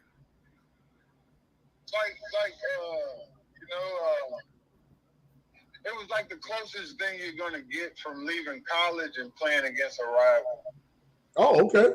So yeah, so like Oklahoma, Texas. Yeah, it's like one of the closest things you get. It's like you're taught out of all the other games that you play, you're taught that this game means everything. We can't lose to these people. And then I realized the history, like both of those teams started the NFL. So it's like actually cool to watch history come together. Both of those teams started. And you know neither one of them teams have cheerleaders. That's way back in the day, remember we used to have the honey bears and the fridgettes? Yep. I remember honey them. bears probably freeze to death. They were. That's why they stopped having it. The honey bears and the fridgettes. Oh, man, I'm dating myself, but it's all right. Yeah, you are. We need to bring they big asses on back. Shit. Hey, do anybody know why they call the fridge? I figured because he was like a freaking size of a fridge. That's what I figured. Oh, okay. All right. Am I right? I don't know. Well, that was a serious question. What? I figured that's what it was. Like in the Longest Yard remake, a Coke machine with legs. So, I mean, I figured fridge was because he was a freaking fridge. He asked us a question. He ain't know. He ain't just asking us. Hey, Tommie, I got to ask you, man, how's that man child of yours doing? Oh, man, my son he's doing well, bro. We interested. We looking for his name in the paper soon, man. Oh, it's already in there. He played basketball, though, bro. Wow. Hey, you got to send us some stuff so we can support and try to catch him on stream. Absolutely. Yeah, absolutely. Definitely, man. Definitely. So you said that you're pretty cool with Aaron Rodgers, huh? Yeah. Okay. We should do a little foundation thing together. Me, him, Greg Jennings. Oh, yeah? Yeah. Oh, that's cool. Hey, Greg Jennings a fool on that show. So I know this is kind of a crazy question, but can you compare Jay Cutler's personality with Aaron Rodgers? No, man. So Heck no. Is it like night and day? Yes, bro. I figured that because you were saying that Aaron Rodgers is like a Jim Carrey kind of outgoing dude once you know him, right? Jay Cutler. He is his own show. Deep. He's very deep, so he just plays around with shallow people. He's a very deep person, a very deep thinker. And he just joke. He has media is in the way. Anybody want to know about? It's gonna take you a lot to sit down with him and to really know Aaron Rodgers. You gotta be good at Rubik's Cube. Or Rubik's Cube. Wow. Yeah. Okay. Yeah, you gotta be. Everybody can't do a Rubik's Cube. I can't do it. You gotta. In that same vein, everybody has to know what to deal with Jay Cutler. They gotta know what. Yeah, you fill in that what. So just Leave like him alone. Leave him alone. Leave him alone. That's not a good leader for our probably our greatest quarterback. Totally not a good leader. Jay was the type of dude that'll make you like. You didn't want to say nothing to him because he's liable to make you fight him because he might say something slick to you. I see that. He's a smart ass. Like, there's no question. I mean, he's very smart, and you didn't know which person you was gonna get, so you just stayed out of his way. But you can see that. You can see that coming. Like that's not a surprise. I just knew how to lead. I say what's up to Jay, and I'm out of his way. So you're just one of my best players, one of my best teammates that I think about all the time, bro. That I'm so proud of. And I remember the day when they brought him in there and he didn't even know. With the Bears was trying out all the kickers. And they didn't know who to get. And Robbie Gold comes in there. That man's career has just been golden, bro. Oh, easily a first ballot Hall of Famer for a kicker. Oh yeah. Hell yeah. Oh yeah.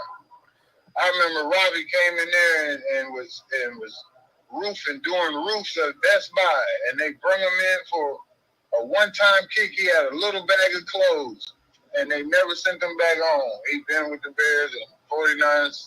Rest is Wow. What's up? That's you mentioned. awesome.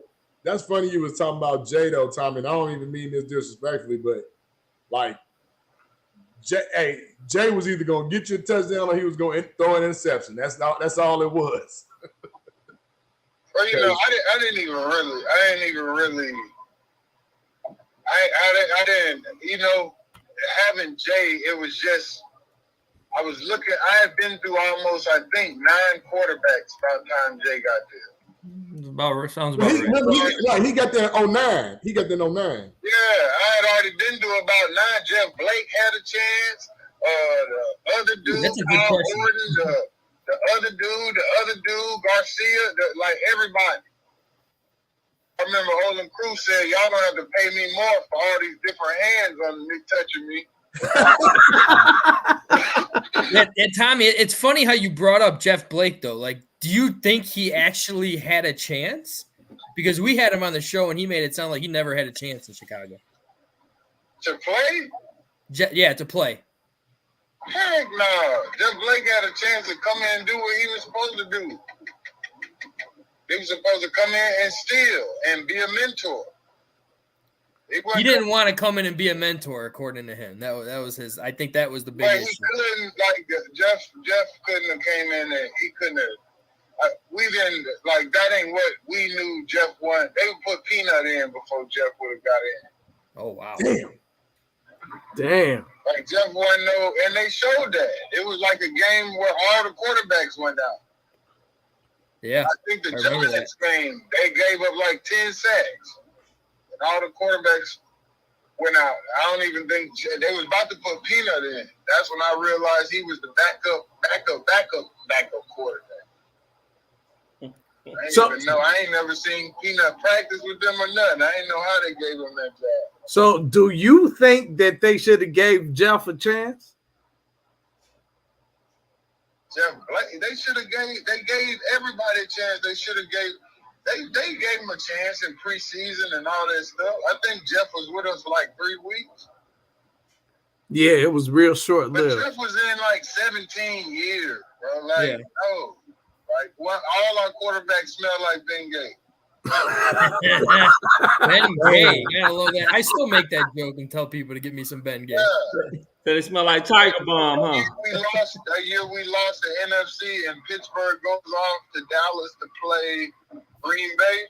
Mm-hmm. That year was crazy, bro. That we had so many quarterbacks that had a chance to play, and that's how good our team was. I tell people all the time, they talk about different pass rushers. I say, well, if you ever get a great quarterback, you're always usually going to have a good defensive lineman. And even if the defensive lineman is subpar, he's always going to be better because he gets more attempts at a quarterback because he has a great quarterback. If you got many different quarterbacks, just think about Baltimore Ravens when they win the Super Bowl. Those guys have the greatest defense of them all. The greatest defense of them all, and the offense that can't move the ball across Indy. They can't move it. But what they tell them to do, your job is to run the clock. Don't lose the game. Now, they gave Cutler through 7 interceptions. They paid that man $30 million that next day. Shoot, that one season he threw 27 touchdowns, 26 interceptions. Hell, the first year he came with you, you got your first interception. Shoot. Yeah. Oh, man, it's just crazy. I like Grossman. I like and what's so crazy, the way Levy set up that whole culture, we really didn't know nothing about our offense. Well, I'm going to speak for me. I really didn't know much about offense but the line. Mm-hmm. Like, everything else was there. I was just as surprised as the fans on Sunday. That's deep, bro. That's deep. Yeah. Well, I think I think we're gonna give Cheesehead Mel an exit here. Do we have any last words we want to say to her before we kick her out? Well, let me find a good video where I could freaking diss her like a motherfucker or what. Let me see what we Next got time you here. hear grown folks talking, shut the fuck up here. That's a good Sounds one. about right. That's a good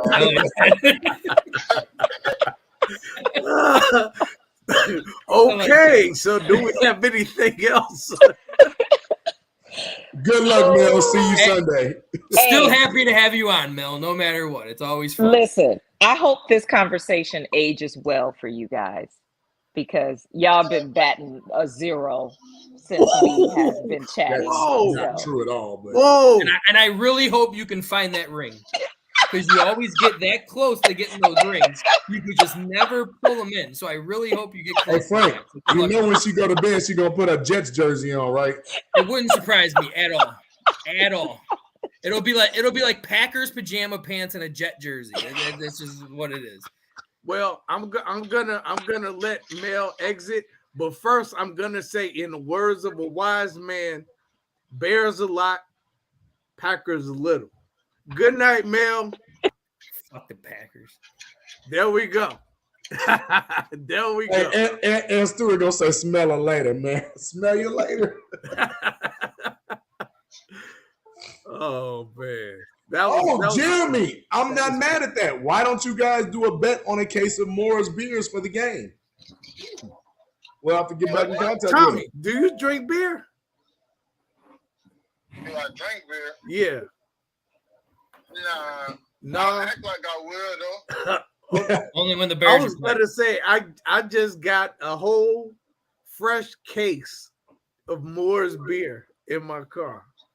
Do they help your show? Yes. Yes. Oh, okay. Right on, Morris. Come on. Yes, I got it. Matter of fact, we sent Alex a case. We sent Alex Brown a case. I finally got a case. Alex like all them beers. Who else did we send a case, JB? You gave me one. I was happy. Warwick Holman. We sent one to Warwick. We sent Warwick one? Yeah, tell them to make a gluten-free beer. They'll be off the chain. Gluten-free That might be next. Wow. You can't make it, I don't think. Beer yeast, ain't it? Yeah. I'm allergic to it. I be swelling up. I like the clumps. Oh, no. No, we can't give you no We beer. can't have you clumpified out here. I'm glad you said that. We can't. No, but I drink one for Mo. Oh, Hey, man. Tommy, you coming in town for Alumni weekend?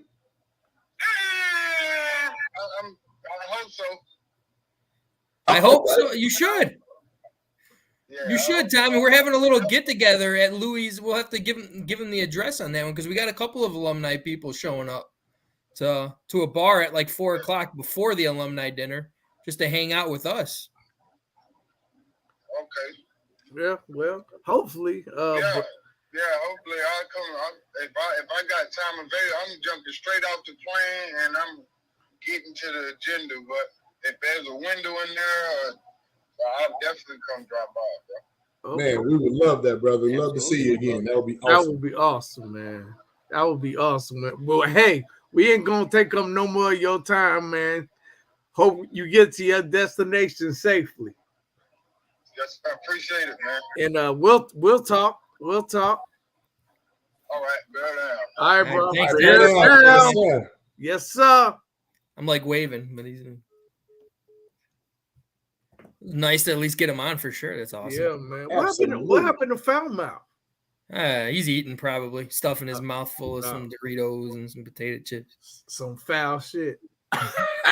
You see what I did there? In his mouth. Oh shit. It's brand new. You guys are a bunch of. Huh? Oh, finish that. I think I know. No, you are that guy. I'm still gonna look for that shirt. We were supposed to finish that. That was a cue. That was a cue, Frank. You're supposed to finish that. To do damn. I can never find it when I'm supposed to find it. Shit. You're all a bunch of fucking assholes. I like that one. I can never find it when I'm supposed to find it. So, predictions, fellas. Let's get this out the way because for real predictions. No, seriously. Not diarrhea Mel predictions down there. Game predictions. Game predictions. Let's start with you, Big Frank. Game predictions. I'm gonna go 27-17 Bears. God damn it. I always pick the Bears versus the Packers, and I fucking shoot myself. 27-17. I should pick the Packers, and then we'll finally fucking win. I think Foul said 34-17 Bears. Wow. I could be wrong, but that sounds like something he would say. It sounds like he's something. Cheesehead Mel is still... Cheesehead Mel is still in our chat. So light up our chat there, Cheesehead. What's your actual predictions to this game? I want to see it. The score, Mel, the score. Bullshit. Not if Jordan Love is going to ask you to marry him. Just the score. I mean, I'm sure that's what she's hoping for, but I mean, that can, who knows what will happen then? His career will be over. How old is Jordan Love? About 25, 3 years, so 25, 26, I would say. Oh. No, I think he's more like 23, 24. We're waiting, Cheesehead, for that score prediction. You know, I know Packers fans don't usually have a very high IQ, the double digits, but I thought it was a pretty easy question. So Anthony Stewart said 24-13 Bears. That's ambitious. Okay? That's an ambitious, aggressive score. I like it though. When you think about it, I do pick the Packers to be a little low because, I mean, yes, they have a dominant 1-2 punch run game. I like it. And I'm really anxious to see how our defense is going to do the run because we did put a lot into this offseason with stopping the run. Well, you know what? I would do the same thing that they're going to do. I'm going to make Aaron Love. I mean, what's the name? Not Aaron Love. You're going to make Jordan Love pass the ball. Yeah, you want Jordan Love to throw the ball. Because let's just be honest about it. He hasn't really played. We've only seen him play like sparingly. Ooh, she actually kept it close. What he's going to do when it comes down to putting consecutive games together. Damn. So Cheesehead Mel put 17-14 Packers. Close game. Very close game. Yeah, close game. Yeah, I don't think it's gonna be close, but hey, okay. Hey, Foul, I said you would choose Bears 34-17. Is that about right? 34-17. Mama picked the Bears. Yeah, she tripping. I'm at 14 points. She tripping. That's an aggressive. Every time we do this shit, we do realize the Packers win. Foul's back, so I want to get his prediction. Let's be honest here. Jordan Love ain't gonna throw a lot of touchdowns, so they're gonna have to rely on that running game. You don't know. He can still throw those 5-yard slants. He's not gonna throw a whole lot of touchdowns. Bet. I gotta kick some more his beer. No, I don't. I expect a 2 touchdown, 2 interception day for him. I got a 2 touchdown, 2 interception day for Jordan Love. That's what I get. Yeah, well, it's gonna be interesting to see. Like I said, I don't know what to expect from him. I'm hoping Justin shows his ass. Literally shows his ass, moons the camera. The thing that makes it so intriguing is that it's an unknown game. Like, you really just don't know what the fuck may happen. They may beat us. We may beat them. I think it's going to be you're close with me. I haven't given mine yet, but you're close with me. Skylark is keeping it close too. Man, why do we always got JB gets the final one? He's like the finale. I'm the final. I haven't said nothing yet. You get a lot too little. For all my, what is it? DraftKings and what's the other one? PointsBet, DraftKings. PointsBet, all them gambling sites. The Bears are a -1, meaning they're only predicted to win by 1 point. Oh, they're predicted to win? Oh, shit. Well, -1 means that you're supposed to win. So I say because of the field goal, I got Bears 24-20. 24-20? Another close score. I just don't think it's going to be close. It's going to be close to the fourth quarter, but I think when it comes down to the quarterback needs the ball in his hands, I'd rather have Justin than Jordan Love. And that's why I say 27-17. I got the Bears scoring 3 touchdowns and a field goal. That's 24. I got the Packers scoring 2 touchdowns and 2 field goals. I got 3 touchdowns, 2 field goals. Mm-hmm. Well, guys, I see it like this. 27-10 Bears. Yep. I'll take that bet that it won't be 27-10 now. 27-10 Bears. Mm-hmm. Maybe 27-14. Maybe Maybe. I don't think any touchdowns are gonna come from Jordan Love throwing the ball. I ain't gonna make no fucking predictions. So I think they're all coming from Aaron Jones. Aaron Jones and Corey Dillon. AJ Dillon, whatever the fuck his name is. Corey Dillon. They're all coming from the run game. Who is Corey Dillon? Corey Dillon, the dude that had the rushing record before what's the name broke. He broke Walter Payton's single game rushing record. Corey Dillon won a Super Bowl with the New England Patriots.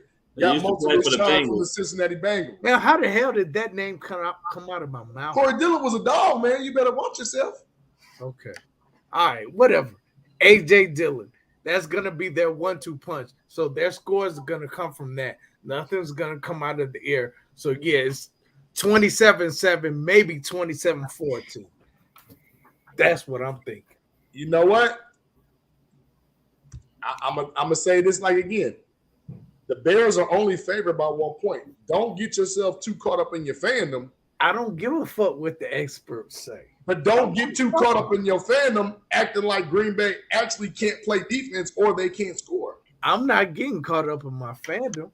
I'm thinking about the Bears want to come out guns blazing. They want to prove something. You sure about that? I'm positive about that. Oh, they fucking better be. Because I think Getsy gonna come handoff screen. Here we go. Here we go. Taking there's foul mouth. There's the arms up foul. The arms are up foul. Attacking the quarterback. Oh, sorry. No, I'm just saying that's what I think. And don't forget, Jordan Love still can throw that deep ball to Christian Watson. He can throw the ball. Yeah, but there's a very high chance Christian Watson will drop it too. He can throw the ball. No, Christian Watson. He dropped a lot the first half of the season. He ain't gonna be able to get that over there now with T. Nick boy back there. Eddie Jackson. Hey, if again, the way that the Bears are trying, no, you got to be fair. If the Packers are stacking the box to stop Justin from running, and we stop the box to stop from AJ Dillon and Aaron Jones from running, guess what? That leaves one-on-one with their receivers too. You gotta look at it. Yeah, but I like our secondary. I do. I like our secondary. I didn't say I didn't like them. I'm just saying, but one-on-one is hard to beat. Shit, I like our goddamn receivers better than theirs too. I think they are. Yes, as a whole, yes, I do believe they're. Because DJ Moore is better than any receiver they got. I mean, there's no question about that. No arguments here. But I'm not. I wanted Christian Watson. But you know what's crazy? Christian Watson went higher in fantasy than DJ Moore did. Yeah, that is true. Because the Bears don't throw the ball. That is weird. Nah, that's because they don't fucking know about DJ Moore, but they will this year. Oh no, they know about him. It's just because the Bears' offensive play calling don't know what they're gonna. No, after looking at that preseason, it's not only that. It's also Justin Fields. They don't believe that Justin Fields is a good passer. They don't think he can pass the ball. That's bad. They'll find out. Well, look, that's bad too. That's bad too because Justin Fields can. And I had a conversation with one of my coworkers today. If you think Justin Fields is only a running quarterback, you don't know Justin Fields. You didn't watch a single tape or anything of him in college if you only think high school, college. He's not. He did not even have a running game in college, really. He has more rushing yards in the pros than he did all 4 years in Ohio State.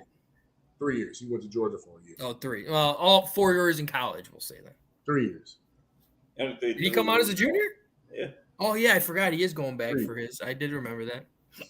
Yeah, we was talking about going back in the offseason. JB, we can't correct. JB knows his shit. I got him in hockey, though. I got him in hockey questions. Dan Makita has good donuts. Hey, they do have good donuts. Who has good donuts? Makita's.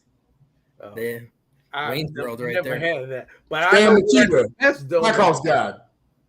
No, he's saying he never had the donuts. He's saying he never had the donuts. Make the connection, brother. Make the connection. Yeah, sorry, man. I know Old Fashioned Donuts got the best donuts though. But yeah, nobody. I'm on the island by myself. We just got Krispy Kreme out here, and Dunkin' Donuts. Well, Krispy Kreme actually isn't that bad. Well, if you want to have a fucking heart attack, it's not that bad. But okay. Shit.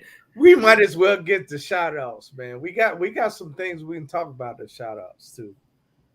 some exciting things that are happening with the whole network, actually.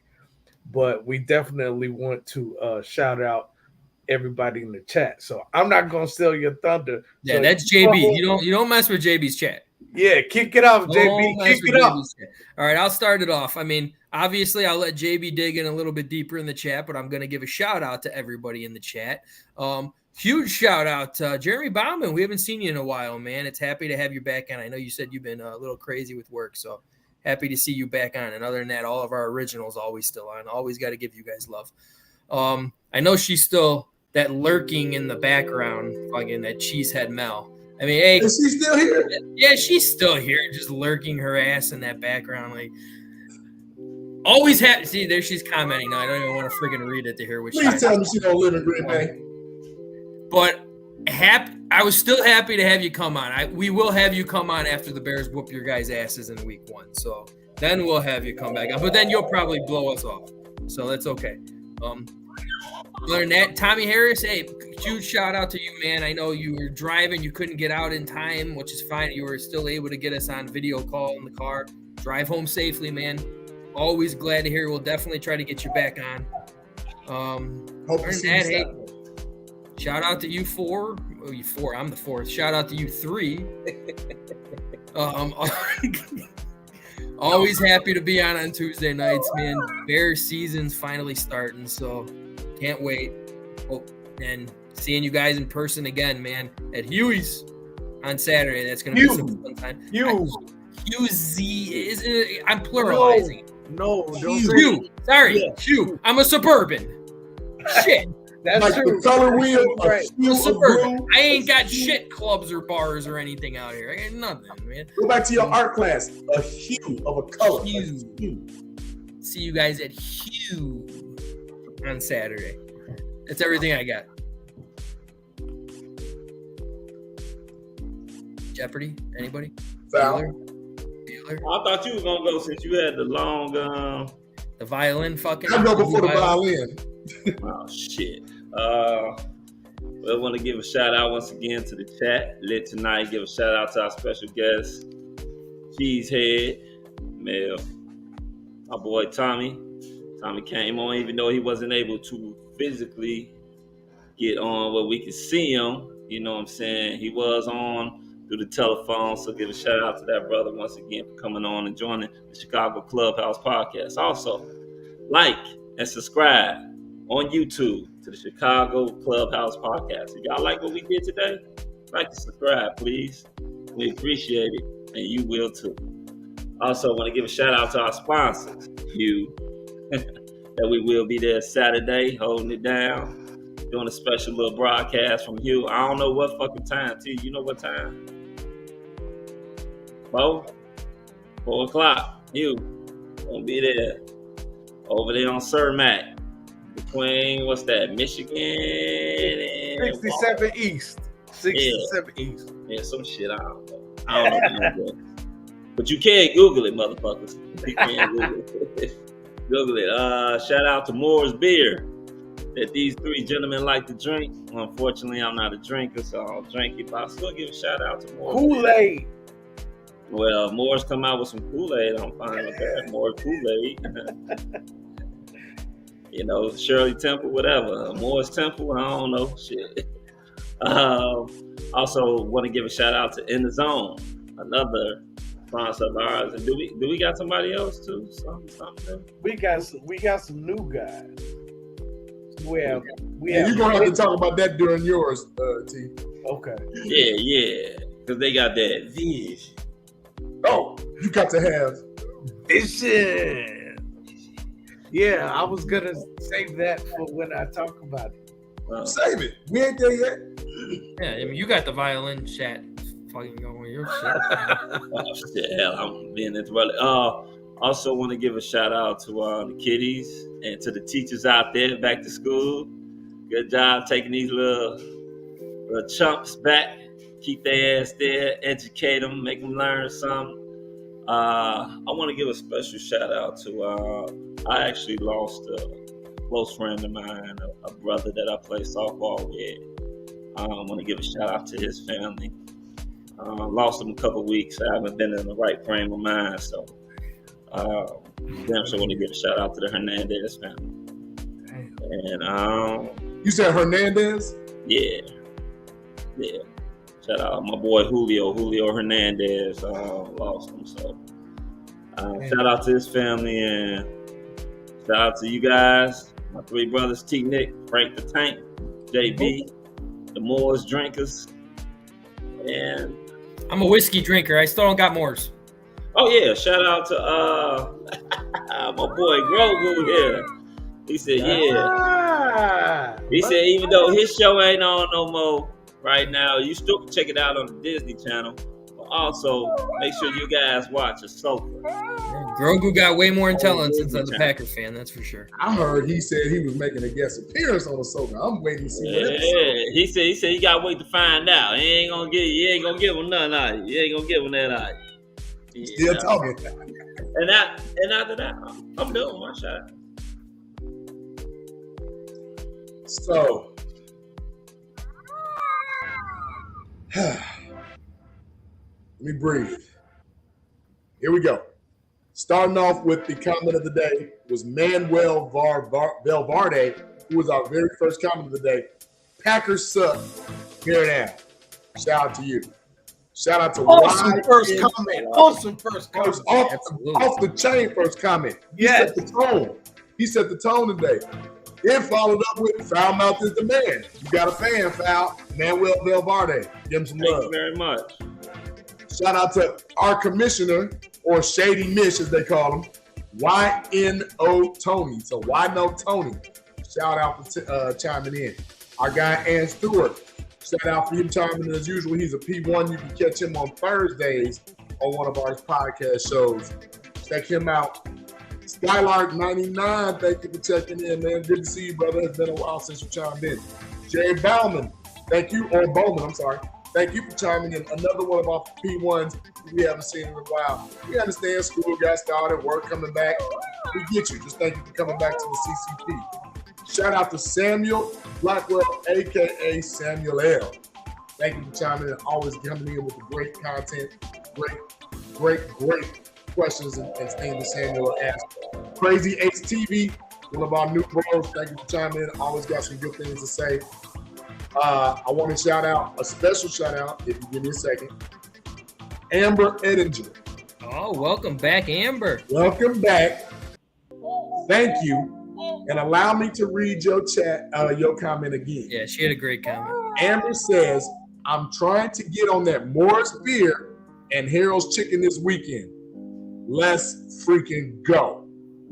That's right, ladies and gentlemen. Amber Edinger, the Edinger family, one of the greatest kickers in Bears history. She and her family will be hanging with us at Hugh this Saturday during the Chicago Clubhouse podcast event. Oops, if I let the cat out the bag, I'm sorry. I just want to give love to Amber and the Edgers. We love you. Paul, go MSU. You know how we connected. And I want to take a shout out again to who else was this came in. We had a lot of repeats. Oh, Trey Shot. Trey Shot came in late with the save. A lot of love to Trey Shot. Thank you for chiming in. Easy. Who we want? We want Easy. Came in. Catch Easy on Friday nights when Easy does it. That's our boy Elijah Z. Love to see him chiming in and commenting on the show. Ladies and gentlemen, last but not least, if we only got one person watching the show, we know it's my mom's club podcast mom, Miss Sandra, as they so passionately call you. Shout out to my moms. Thank you for chiming in. Love you. See you soon. That's it. All right. That is it. You sure? Because y'all gonna pull out the violins from me. Hey man, I feel like, remember Micro Machines, John Machine. That's how I feel myself. Okay, well, I said Micro Machines on air. So I won't point out everybody in the chat because JB already did that. We appreciate everybody in the chat. However, if you are watching and you were not in the chat, you are officially Yeah, you're L for love. You're L for love.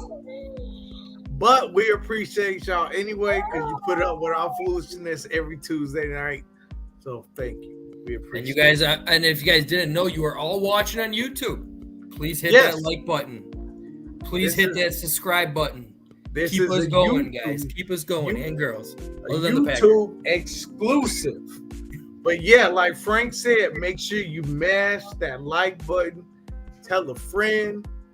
Share, and then share again. Let's take this platform to another level, and let's use it for good, not evil. Okay. So now on to other business, like the guys were alluding to or mentioned already. We are going to have a live in-person podcast at Hugh on Saturday at 4 p.m. Make sure you're there at 3:59. Get there at 3:59 so you're not late. It is going to be a live podcast with I shouldn't say former, I'll say Bears alumni wide receiver Ahmad Merritt, a burner. And he's also from Chicago. He went to St. Rita High School. So you chilling. Huh? I said chilling. Yeah, killing. Definitely killing. So you all should definitely come out, show this dude some love. We're going to have a great conversation. We're going to talk about this Packers game. We're going to talk about how it was in a locker room when they were getting ready for the Packers. It's going to be a lot of fun. So, drinks is going to be flowing. Food's going to get served up. So make sure y'all come out. It's going to be a great time.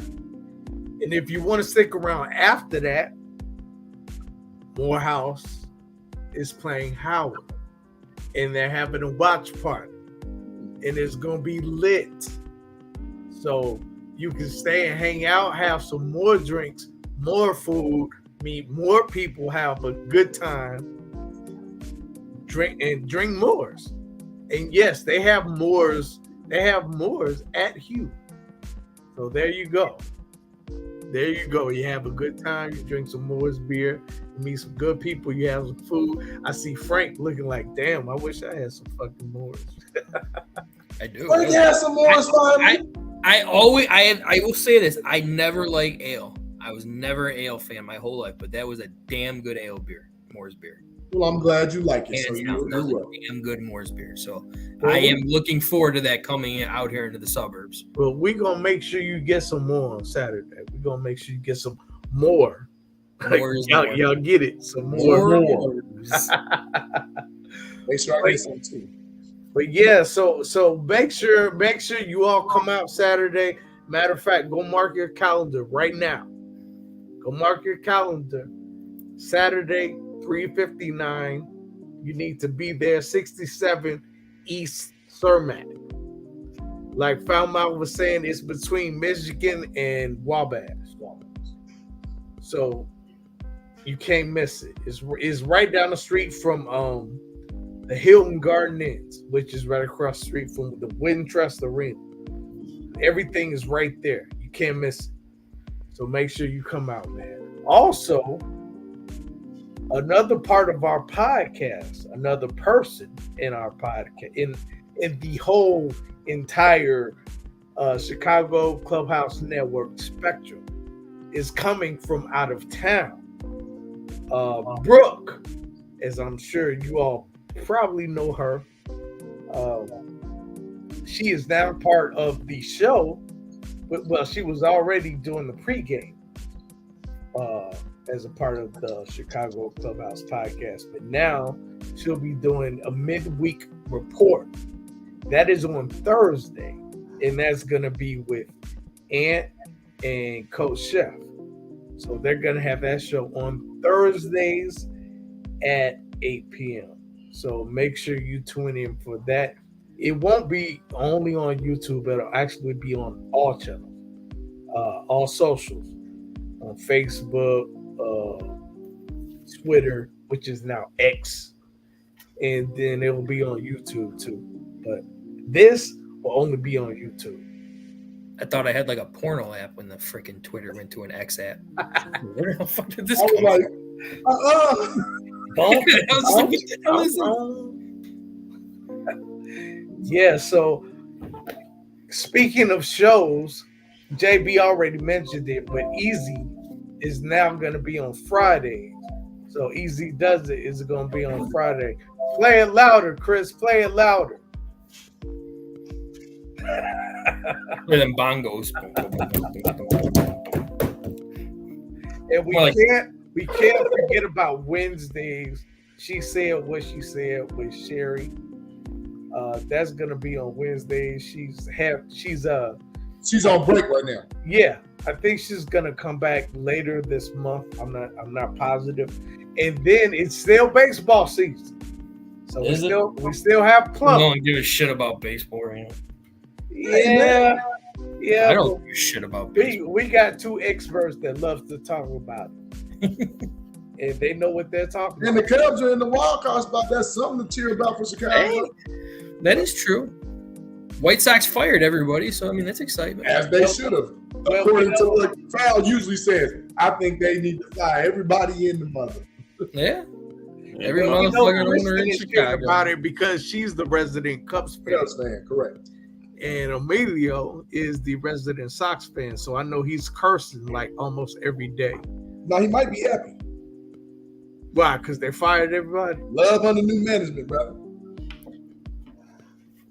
Quite possibly. Mama said, Frank, you're alive tonight.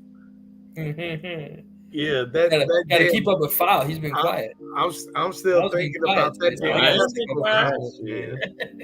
I'm still thinking about that testicle comment, Frank. Don't ever say anything like that ever. Would you rather the right one? Wait, why are you still thinking about it? I wasn't until T just brought it up. It bothered me that much. I had blocked that. Now I have to go to therapy. It bothered me that much. That was horrible. What else do I have to shout out? I think you're gonna pretty much say it. I mean, we shit. Did you bring up our new sponsor? Oh, I did not. Look at that shit. Frank to save the day too, right, Mama? I mean, I was gonna do it anyway on Saturday. No, you gotta do it tonight. I was gonna do it now. Saw that logo, I was like, what is that? And get that video ready too. So we have a new sponsor that's jumped in, Refined. Refined is orange bitters in a bottle, and you can make a great old fashioned with it. So, stop using up your good bourbon, making those whack ass old fashions. Well, you could go get this. You can go get this bottle of Refined, and you can stir you up a good old fashioned at home. So that is one sponsor. The second new sponsor, Visions. Damn, I didn't have it queued up. I just fucking told you that. Just told you that to have it ready too. You got to have vision. I knew I should have had it ready. I knew I should have just had my finger on the trigger. I knew it was gonna happen. But you got to have vision.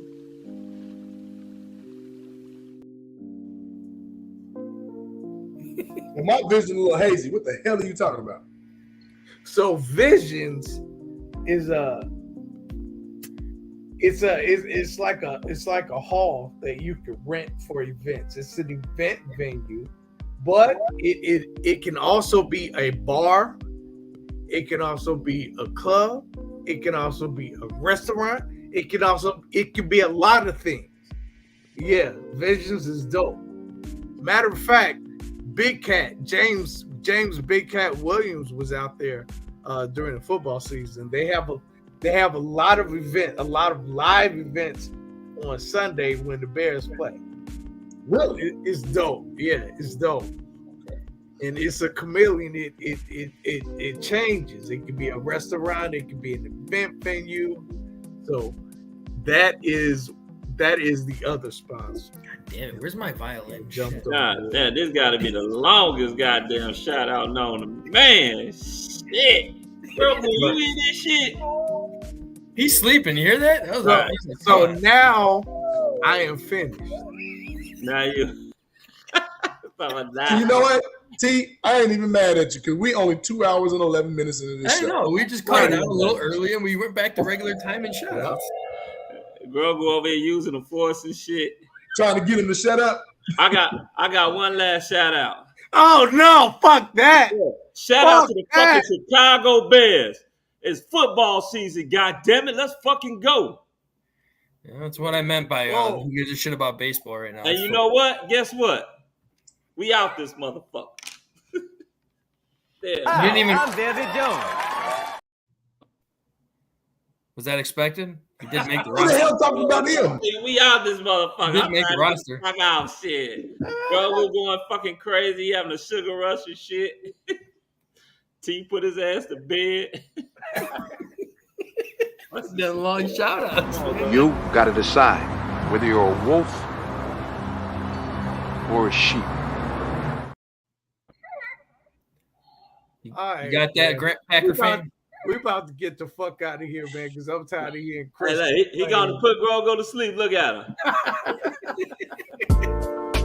This has been a Chicago Clubhouse Network production. Puck the Fackers, baby.